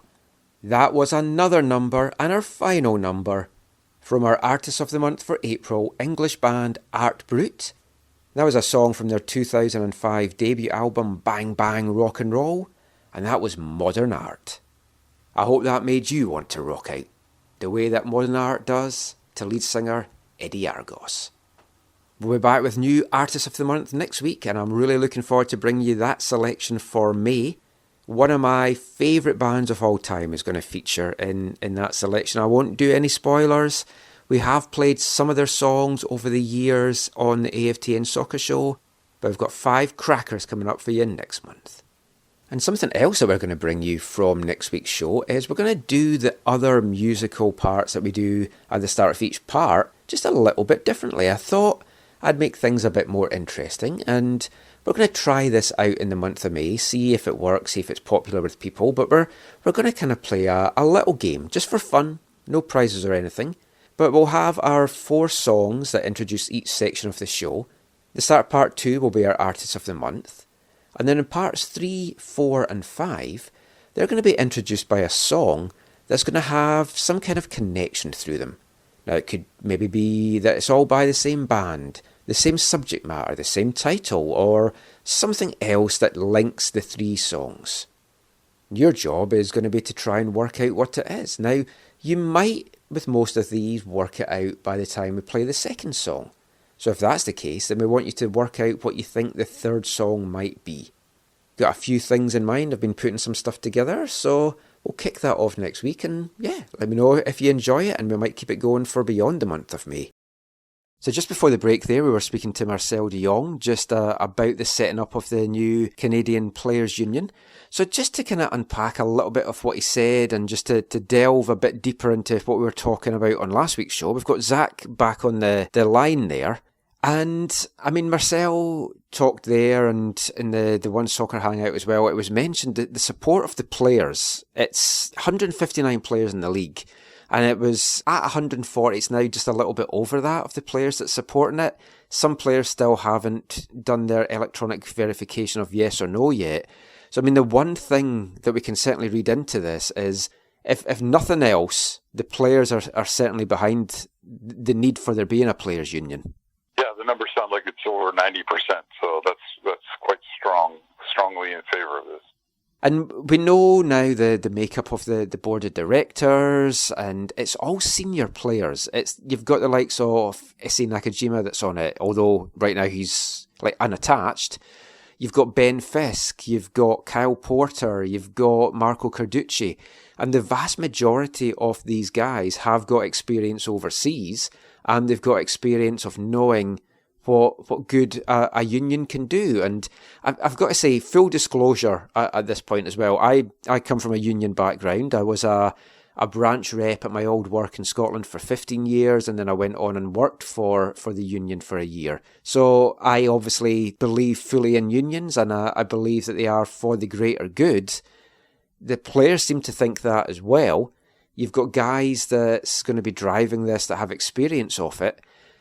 There's still always going to be a little bit of suspicion though, Zach. I mean, you get that, especially over here in North America. People don't like unions, they don't trust unions.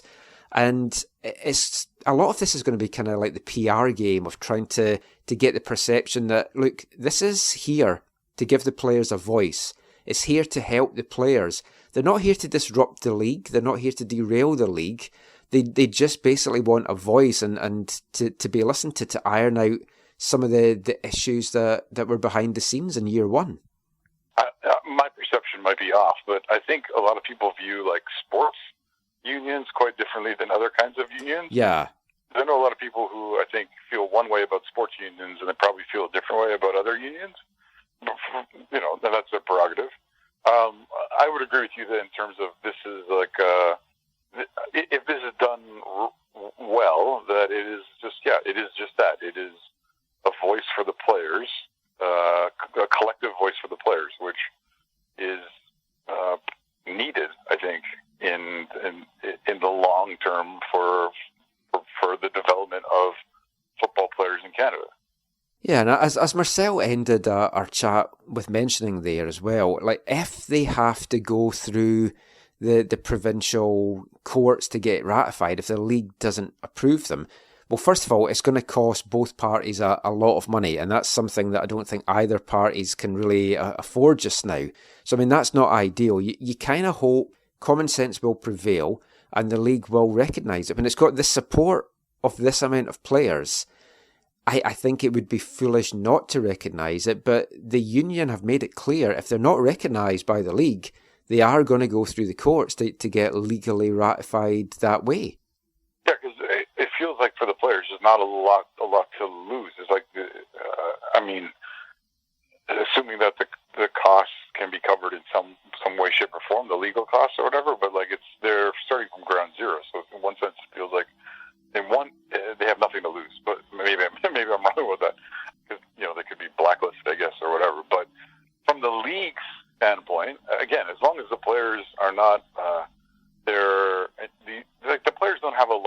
leverage at this point in time. It does not feel like to me. And so as long as they're not asking for crazy things, then I think the owners would do well to really have a good relationship with them and work with them to give them a voice in this way. And so I would hope that they would be able to come to an agreement and be able to have this ratified and be able to move forward in unison and harmony for the betterment of the game in Canada. I would also be just concerned, this is just the season of life we're in. This, I think, would also just add to the negativity potentially towards the owners if something isn't able to be worked out between the two sides outside of court, if you know what I mean. Yeah. And I mean, we've spoken to players over the last year, and some of the stories that I've heard from players that are still in the league, from some players that are no longer in the league, there's some stories to be told there. Marcel kind of hinted at that towards the end of our chat by saying that if things end up in court, these things which are private just now will have to become public. And obviously, we're not going to go into what these details are, but there's been some alarming situations, some concerning situations, and I would think the league, I mean, yeah, you're not wanting to try and blackmail them by saying, well, if you go to the courts, then all this is going to come out. But there are some things that I'm pretty sure the league will not want the general fan base to know about. Yeah, the league as a whole, and probably some owners or executives in particular, I'm guessing.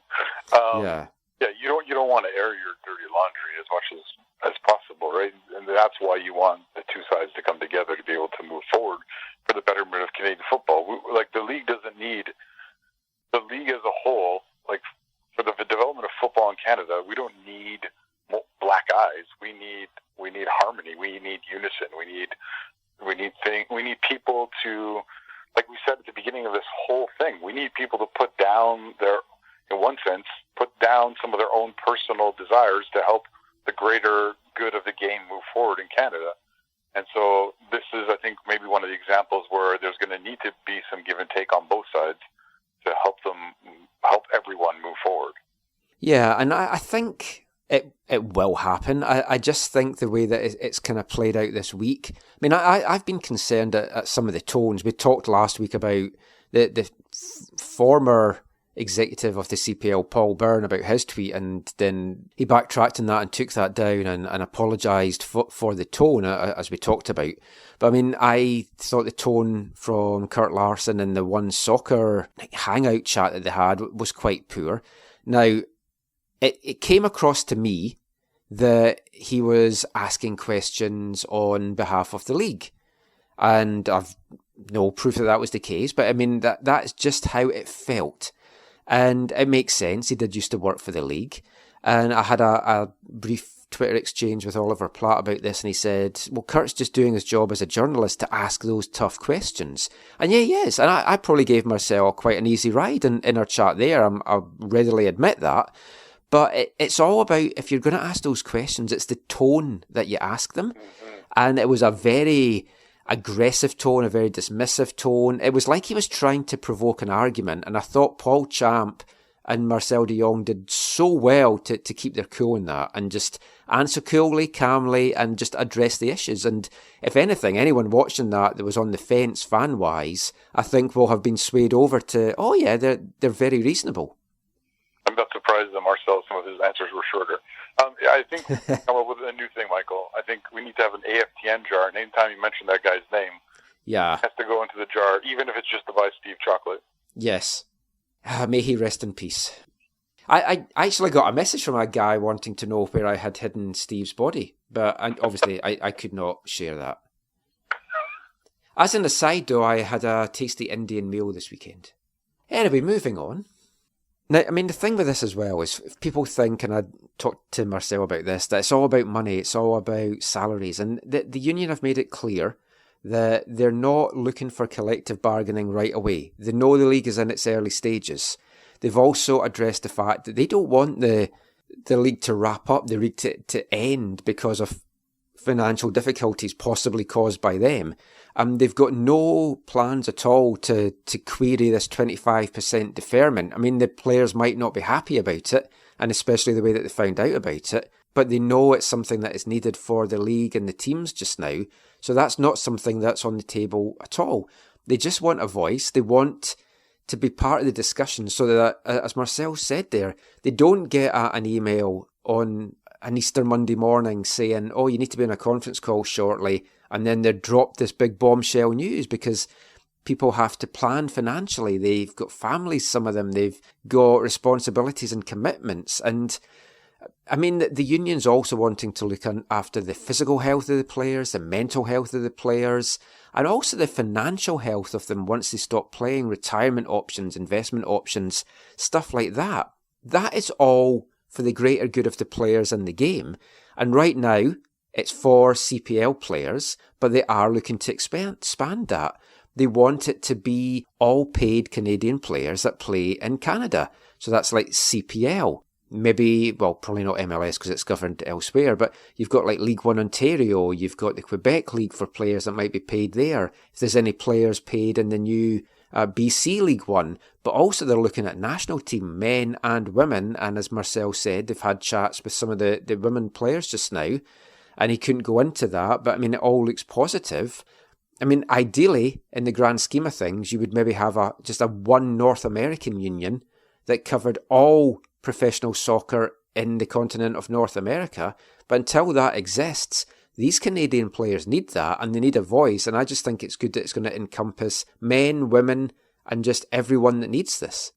Yeah, again, it's one of the pieces of the Canadian football development puzzle that needs to be there in the long term. And yeah, I know there's some people who think maybe this is a little bit too early, as we've talked about before, but I think as long as it's done in the right way now, it can be a good thing. Like, even like you're saying, like, one of their primary objectives in the short term is not a collective bargaining agreement. That would be something that would be down the road, which it's probably better for the health of the league financially as it continues to grow and develop and move out of this kind of infancy kind of phase. So yeah, I really just hope that calm and sensible heads and minds can come around this from both sides and get done what needs to get done so that we can move forward. And I mean, we'll just end this section by looking at what could be the big elephant in the room, which is the actual financial state of the league. Now, we know that they're not making money, the teams are not making money. These are teams, it's much like the USL teams down in America that we talked about in part 2. These are teams that rely so much on gate receipt, sponsor money, like merchandise sales. So they've got all this taken away from them just now. These are not rich owners. You're not talking about billionaires. I mean, some of them are quite well off and they are millionaires, but you're not talking the kind of big money men that own some of the MLS teams. The league is only in its second year. They've not got a big money deal from One Soccer, which is a 10-year deal. They've not got big broadcast deals. So money is going to be tight.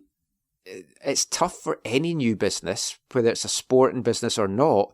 The longer this goes on, the longer games can't get played, the longer these teams can't get money in, there is a chance that the league could be in peril.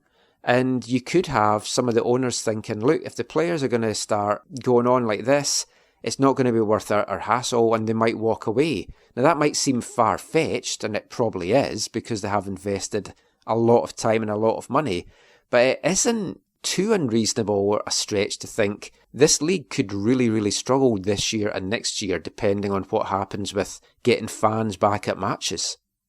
Yeah, and that how that's going to play out in the whole footballing landscape in North America is going to be interesting to see what happens. You talked earlier about the Google Hangouts that the league had about this union issue, which was not, I don't think, loved by too many people who were on it. But my understanding is that both Cavalry and Halifax had their own team gatherings online this week. And I heard from some of the people who are closer to things over on the other coast that Derek Martin from Halifax has publicly said that, like, yes, this year is obviously not good for them, but this year is not going to wipe them out in any way, shape, or form. Well, that's good. And I think he was not speaking just solely about Halifax. I mean, he was actually speaking about the league as a whole. So trying to instill, I think, confidence and assurance to people. But that's I think the first kind of word like that I've heard from someone I trust. So I don't. Yeah, who knows what the impacts are going to be, but I don't think this is going to wipe them out. And so so hopefully this whole union issue won't be an issue. It'll one day we'll be able to look back on this and it'll be like, oh yeah, this was just a part of the growing pains that the league was going through that it needed to. Yeah, I mean, I hope so. I mean, that sounds certainly encouraging, what you've just said there, and we'll see how this plays out. As I said, hopefully common sense will prevail, and as Marcel said, look, we're human beings. We just want to have a voice. We just want to have our rights protected and to be taken care of, and I find it hard that anyone could argue with that. But I'm sure this is going to be a subject that we'll cover in the weeks and the months to come, so we'll move on from that now, and it brings us nicely now to this week's Wavelength. Just a reminder, if you're a new listener to the show, Wavelength is our section of the show where we're going to bring you a song all about football. Could be from a band, could be from a player or a team, could be good, could be a little bit ropey. We like to think that they're all good in their own special, unique way. The one thing that unites them all is that they're all songs about football. And for this week's Wavelength, we're going back to the year 2000 and a song from the Liverpool band Space.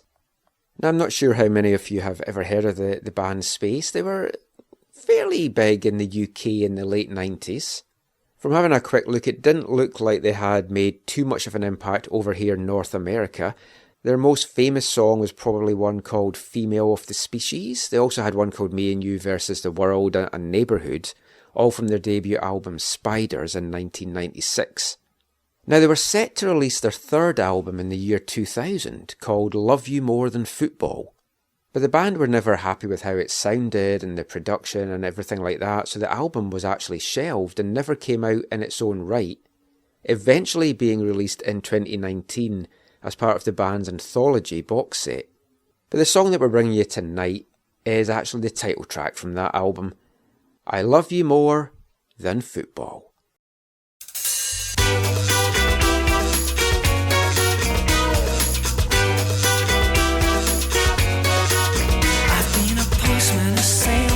Spent 2 months in prison for non-payment of taxes. I was never forgiven. I wanna make an honest living and do right by myself. I've gotta make things right for my unhappy wife. And I know every trick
That was Liverpool band Space there with the title track of their never-released third album, I Love You More Than Football.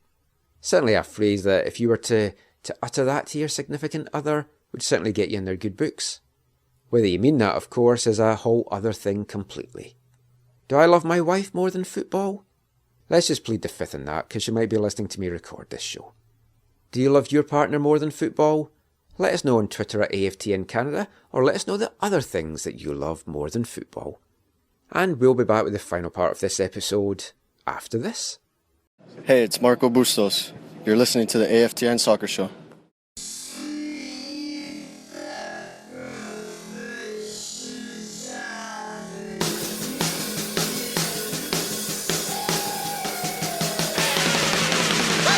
Medication for my sleep deprivation.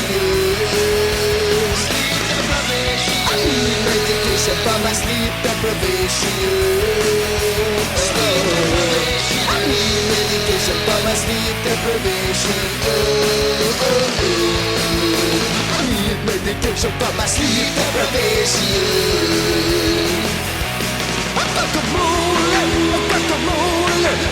Sleep deprivation driving me insane. Sleep deprivation driving me insane.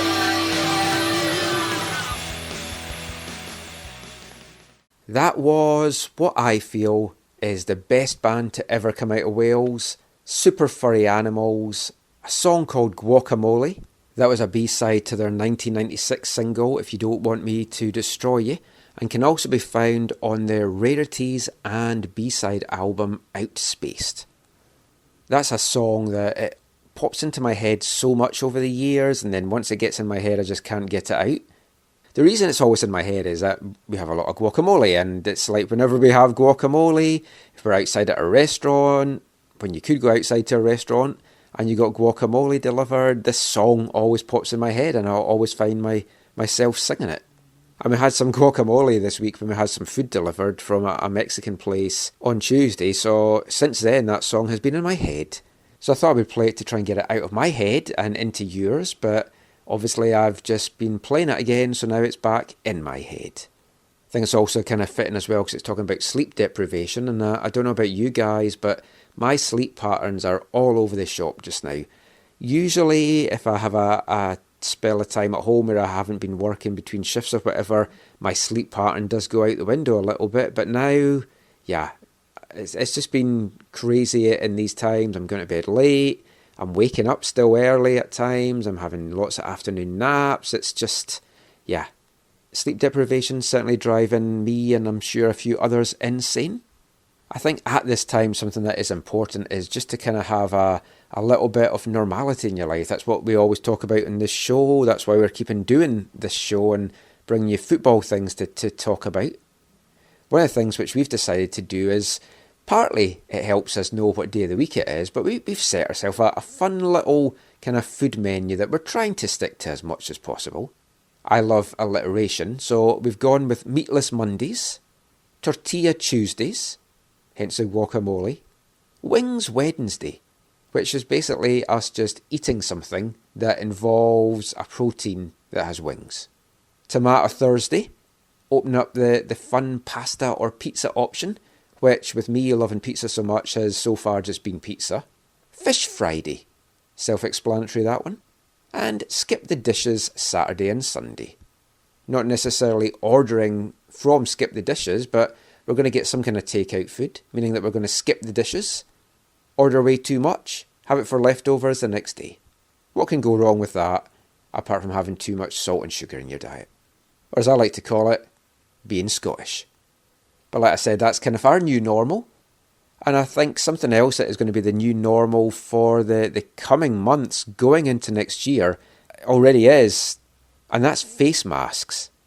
A lot of countries around the world that have started to lift restrictions from the virus are making it compulsory to go outside for shopping or on public transit by wearing face masks. So we know that they've been in short demand, especially the N95 ones.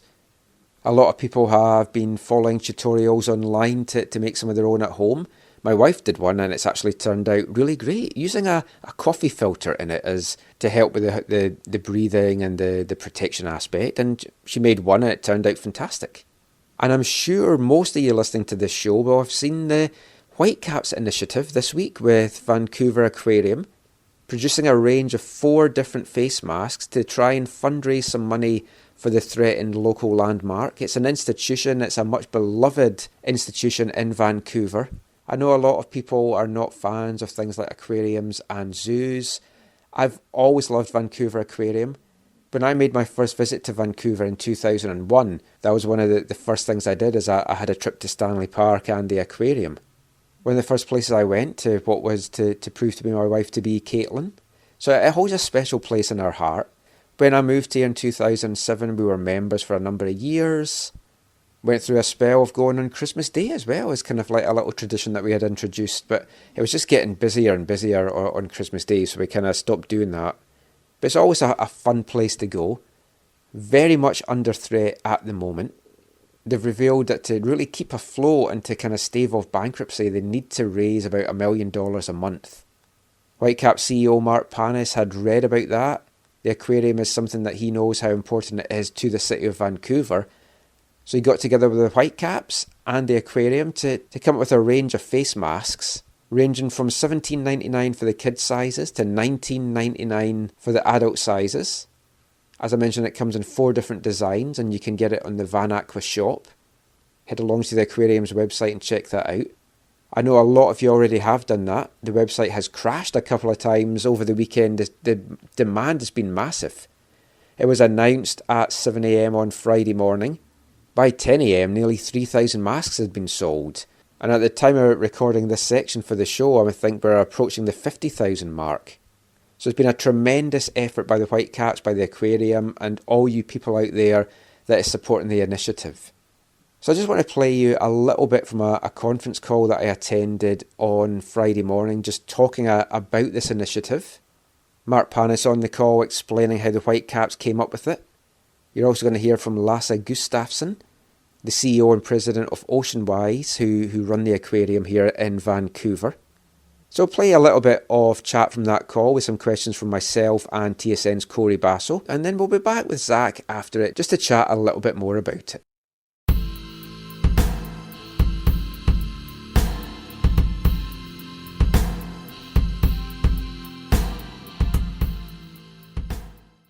I think in my 30 years of working for sports teams and reaching out into the community, this is far and away the most important initiative I've ever been involved in. Last Thursday in the morning, I read the first reports that the Vancouver Aquarium was in financial distress, had closed its doors because of the COVID-19 crisis, because it was trying to prevent the spread. So doing, its noble job as a civic asset to protect the community, and that it was in danger of potentially permanently closing its doors. Everyone knows how busy things are right now. It's just a crazy period. The day stretched on, and we have every day at 4:30 we have a department heads conference call, and we talked about it. And right at the end, at about 5:50, and as we were hanging up, I just said, you know what, we can help here. We can really lend the muscle that a sports team has across its communication platforms, its sales and service platforms, its design and digital assets and marketing platforms. So I reached out to a supplier company that creates masks and just asked him if it's possible to create face masks. He gave me an affirmative response, and then I through the magic of LinkedIn, I reached out to Lasse Gustavsson, the CEO of the aquarium, and by 5:45 we had a phone call.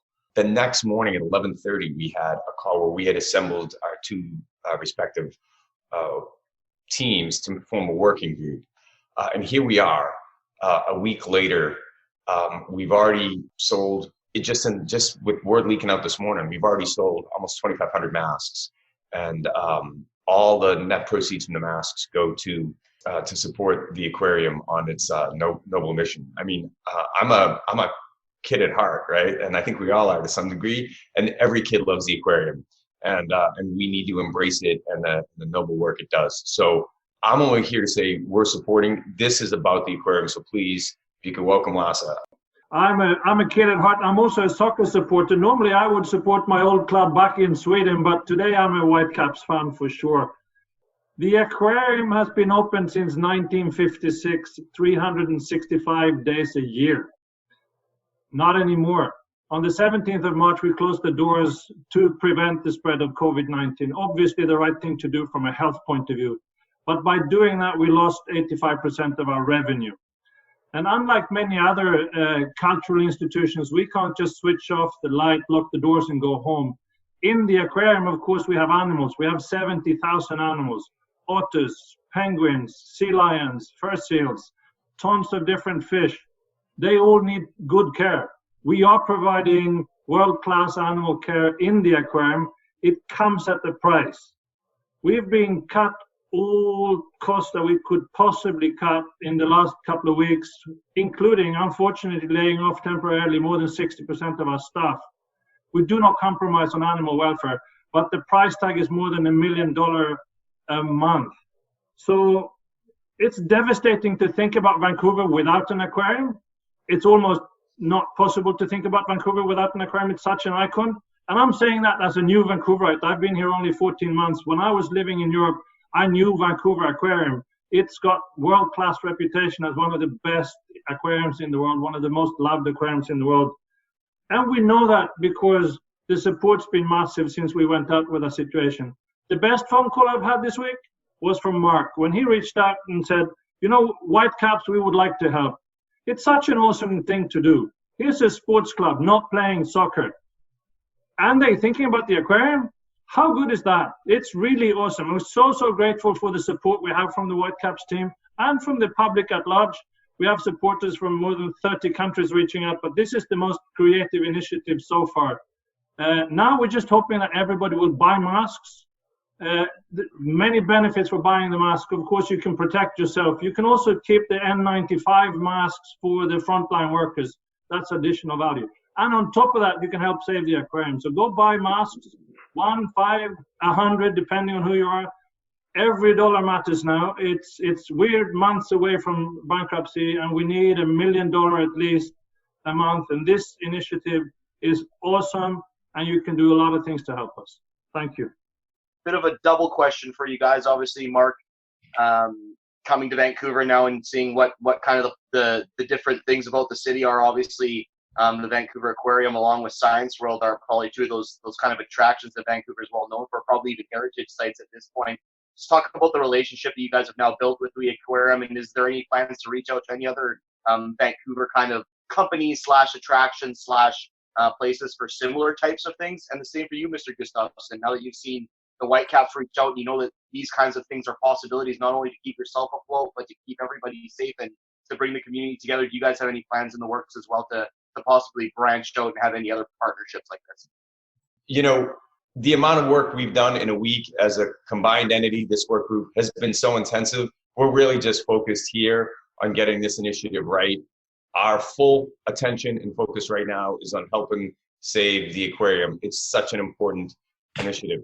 So that's where our focus is. Corey, thanks. That is a great question. We've been fighting 24/7 since the 17th of March. We've been reaching out to all our supporters. We've had more than 40 million visitors since we opened. We've had 8,000 of them donating money since last week. We're above $600,000 in income.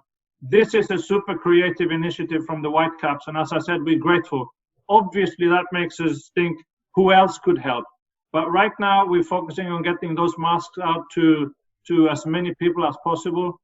Ultimately, though, I think we are going to survive with the support of the Whitecaps and their followers, our members.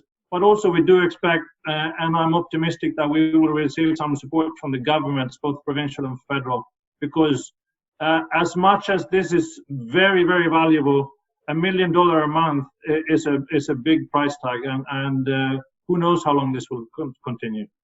Dr. Bonnie Henry is talking that the restrictions on the number of people attending events, it looks like it could be in place for a number of months. If this situation was to go on till, say, the end of the year, I mean, what other ways can the aquarium look at raising money? Would you be maybe looking at putting on some virtual shows or like kind of closed doors shows that people can kind of donate money to? Thanks, Michael. What we are doing right now is we're looking at a very careful opening of the aquarium. We don't know, of course, when that's going to be. Obviously, the density of the social distancing will continue to be important. So if you've been to Vancouver Aquarium, it's the oldest and largest aquarium in Canada. It's also what's called a free flow. You can walk anywhere you like. There's not a track that you need to follow. We will have to change that. We will have to have some kind of track, keeping very clear about who is moving where in the aquarium while they're visiting. We also don't know at this point what's the price that we can ask people to pay for this new experience. It's going to be different, and how many people can we keep in the building at the same time. Right now, though, we are launching and we're moving as much of our. So we have the aquarium, of course, super important for us. We also have an education program where we educate about 500,000 young Canadians a year. That's gone online. It was already online, but we're putting as much of our materials and training programs as we possibly can online. It's called Online Oceans. It's available for free. A lot of the programs is for free, and some of it is for more the curriculum programs that are adapted to schools. Comes at the price tag as well. But we're providing as much of the experience as we possibly can. And we are looking at all sorts of new revenue streams. But of course, everybody's having a hard time now. We realize this is difficult times for almost everybody. This one's for Mr. Gustavsson. Just kind of a off the top of my head kind of question here, just because I heard you and Mr. Panis talking about how we're all just kids and we've all had our stops at the aquarium and attractions like that as kids. Is there any particular animal in the aquarium that takes extra money to care for? I would assume bigger animals like dolphins, whales, that kind of thing. I haven't seen the exact list of all the animals you guys have there. I know you mentioned you guys had quite a few, but is there any animals that take extra special care that are potentially really in danger here during this kind of COVID crisis? Not just from a safety thing, but from a care perspective, from your end? Yeah, none of the animals are in danger. They're very well taken care of. We have about 100 people working with the animals in very clearly separated shifts. Nobody of our staff so far has caught the virus, so everybody's safe. If you think about expensive animals, otters, we have a number of rescued otters. They are very expensive. They eat what you eat on Christmas Eve or New Year's Eve or whenever you celebrate. They eat oysters and mussels and the kind of stuff that we wish we could afford eating more often. So they are expensive. They're also our most loved animal, and they're super cute. And we have them on a webcam if you want to go see an otter from wherever you're keeping safe. That's still possible. Other animals like the sea lions are eating they are big animals, but they eat primarily herring, which is not so expensive. So it's not always the size that matters. I just have one thing to say, which is that we try to be very thoughtful in the program that we proposed to the aquarium.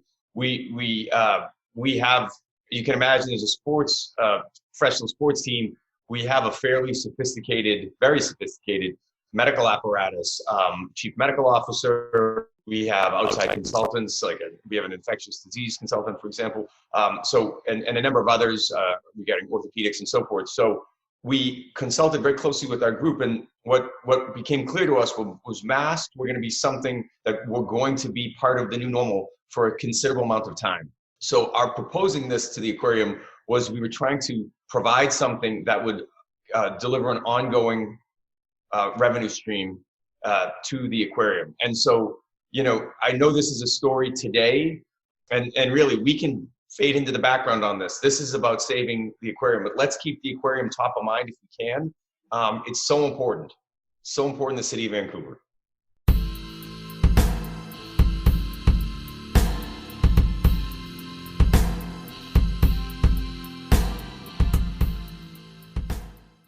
So that was Mark Panis and Lasse Gustavsson just talking about the tie-up with the Whitecaps and Vancouver Aquarium and the face masks that were released this week. So just to chat a little bit about that to end the show, I've got Zach back on the line.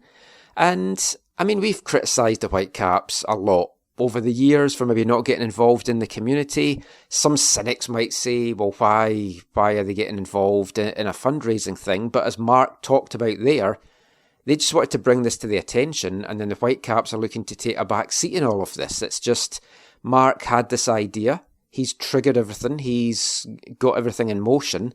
And the sales have been phenomenal. I mean, you're looking at 50,000 plus sales already. The website has crashed twice due to the demand this weekend alone, and it seems to have been really, really popular. I think it's a fantastic thing.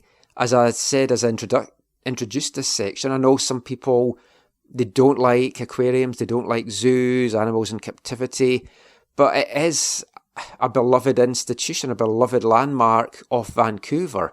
And it would just be so sad to see it go bankrupt and have to close its doors. Yeah, I guess a couple of things. One, it's nice to see. The Whitecaps have had this ongoing relationship with the aquarium, right? So this is it's not totally a new out of the thing. blue. They've had a relationship before. They've done things before. They've named animals there. I think after the Whitecaps. Yeah. There's been staff who have gone from working at the Whitecaps to working at the aquarium. When not because of their partnership or anything. That's just how the kind of life went. Is that what happened to Mustafa Jarju? No, Michael, that's not. No. Oh.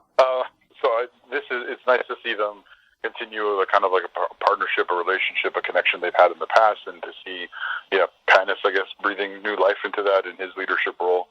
I also kind of want to speak to the issue of the whole, this, for some people, this is a sensitive issue, right? They don't like animals in captivity. They're worried about animal abuse and about quality of life for the animals and all that kind of stuff. I think for me, I hold the tension.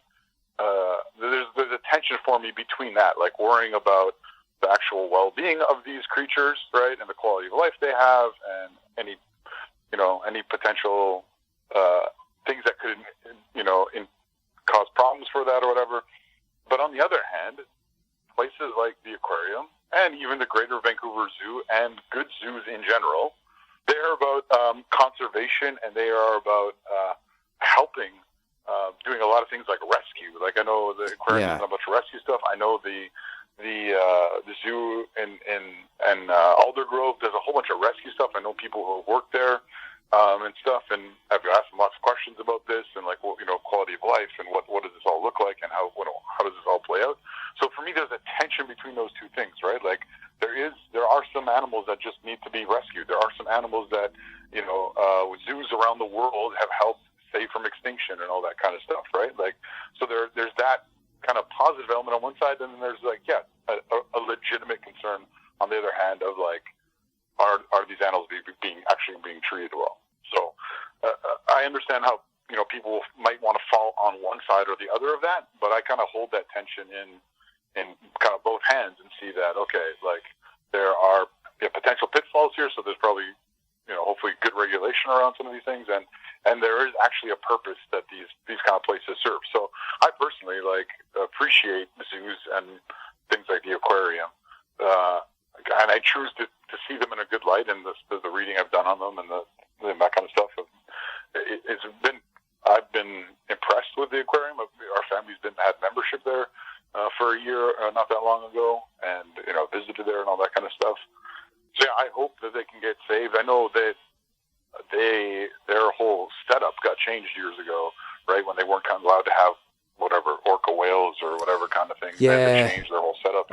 They're not allowed any cetaceans anymore. So I mean that alone is going to have hit some of their footfall, I would have imagined. So I know they've had to change how they do things and all that kind of stuff in the past. But I don't know. I've appreciated what they've done, and my experiences there have. And the stuff I've read about how they do things has been positive, and I, trust that the people who are there because they love animals and are longing for them to have, as amazing a quality of, or as good a quality of life as possible, kind of thing. Yeah, good job on the Whitecaps for helping, another local, business out, and again, this to me is another feather in the cap of Panis. His cap is growing quite large. Yeah, with a lot of feathers. So I mean, keep up the good work. Yeah, I mean the initial response, it's been breathtaking, really. I mean, it's staggering how many people. I just hope they can make that many masks. Actually, it's kind of gone a little bit insane. But I mean, it's great to see, and it just shows you that the public really want to try and keep this open. Well, yeah, there's that. There's people want masks. Well, yeah, there's that as well. And people wouldn't probably mind having a mask, but the team that they appreciate. So I'm going to set Caitlin to work making some AFTN ones for us. Oh, sweet. That would be great. I said in the introduction that she had an attempt at making one and it turned out really well. Not an AFTN one, but just a general one. So I'll put her to work. I'd wear an AFTN one. Excellent. We'll get those made then. But I mean, yeah, from what you were saying, that I feel Vancouver Aquarium, they do a great job educationally wise for children as well, and their education. Yeah, their conservation aspect and their rescue aspect. I mean, it's been fantastic. I've watched a lot of documentaries on it over the years. We've had memberships as well, and it's just, yeah, it's great. I hope they can keep it open. I think it's gonna be tough if they need that amount of money, $1 million a month. When you think that the chances of having mass gatherings this year anywhere, I mean, it's looking slim. So they're going to need all the help they can get. And they touched there in the conference call that they might get some help from the government. But yeah, the longer this goes on, it's what we were talking about with football clubs earlier. It's like you just don't know how this is going to affect any business, really. Yeah, aside to this essentially Bonnie Henry's come out and said, like, no, there won't be any mass gatherings this summer in the province. Like, can they not do stuff like they're doing it? Like, can you not do, like, for a place like the Aquarium or the Vancouver Whitecaps or whatever, can you not do a thing where it's like, hey, we can have 50 people come today? Yeah. And you come in time slots of whatever, every 15 minutes, 2 people can go in or whatever. I don't know. Like, surely, I'm not one of those people like, we got to get the whole economy going right away or whatever. Like, I don't want anyone to lose their business and anything like that, obviously. But, like, when the time is right for this all, to happen, like we sort of have been talking about with the different leagues wanting to open up around the world, like, surely there are going to be ways that they can do these, right? Like, so, like, maybe the Whitecaps is not a good example because it's a sporting event you can put on TV, and hopefully they can make more money on it being on TV than they would normally because of the situation or whatever. But in terms of something like this, the aquarium, to me, it's almost like a store, right? Where we're allowing all these people to go to the grocery store, which the essential items are obviously a different scenario. But as you're going to reopen things, could it not be like, a certain amount of people at a certain time, you go and you have your time slot? Yeah, that would make it's like a reverse arc. Instead of the animals going in 2 by 2, it's the humans going in 2 by 2 to see the animals. You always bring such a good biblical perspective, Michael. That's why I'm on the show. But yeah, I mean, that would be a great idea, and I'm sure they'll look at maybe doing some virtual stuff. And I mean, the problem is they've had things like the otter cam, which I've spent hours watching before because I just love sea otters. And it's like free just now. So, I mean, you could charge for something like that. Would folk pay for it? I think they would. I mean, it's going to be up to all businesses really to get quite creative, I think, to try and find ways to start generating money. Because, as we keep saying, there's going to be a new normal, and just now, no one knows what that new normal is going to be. Maybe they could do a podcast about all the happenings of the aquarium. Oh, I could get an otter on to replace Steve. Yeah. Might work the boards better. No. Steve is great at work. Yeah, we love you, Steve. I know you'll be back soon. But that is it for this part. Just before we go, Zach, just let everyone know where they can find you online. Yeah, you can find me very occasionally posting on Twitter these days at Zachary AM. That's great. Thank you for joining us as always, and we'll speak to you again soon. But that is it for tonight's show. You can give me a follow on Twitter at AFTN Canada. Give us a follow on Instagram at AFTN Soccer, and check out our YouTube channel, AFTN Canada. Like, subscribe, and share. We put up our first video today, Sunday, April 26th, of a new animated video series that we're going to be doing called AFTN Interview Shorts. Some great work done by Ryan Tomshek on this, so check out our video on the YouTube channel and give it a like. We kicked the series off with a little snippet from my chat I had with Mark DeSantos a few weeks ago, where he was just chatting about coaching influences and some of the coaches that's had a big impact on his coaching career. Don't forget as well that you can subscribe to our extra podcast. You'll get all the details at aftn.ca. $30 a year, $3 a month. It's going to get you at least one extra podcast a month, the latest of which is going to be coming out this coming week. So if you're not already a subscriber, head over to the site and check out how you can become one and how you can help support AFTN during these difficult times. We'll be back with another packed show next week. But until then, thanks for listening. Take care. Stay home, stay safe, stay healthy, and wash your hands. Bye everyone.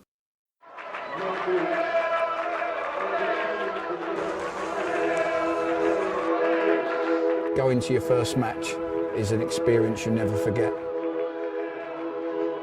The atmosphere of what's going on around the pitch looks beautiful, and you always look and go, wow, I'd love to play here one day.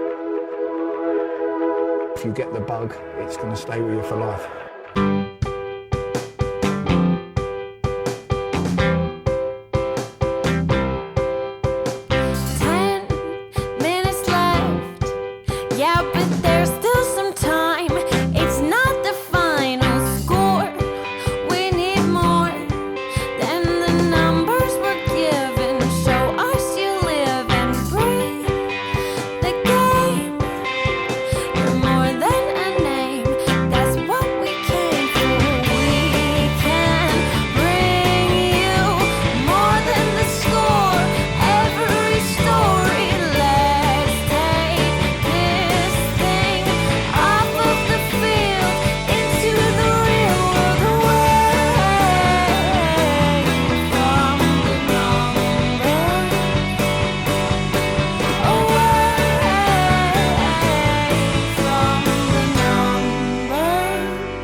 AFTN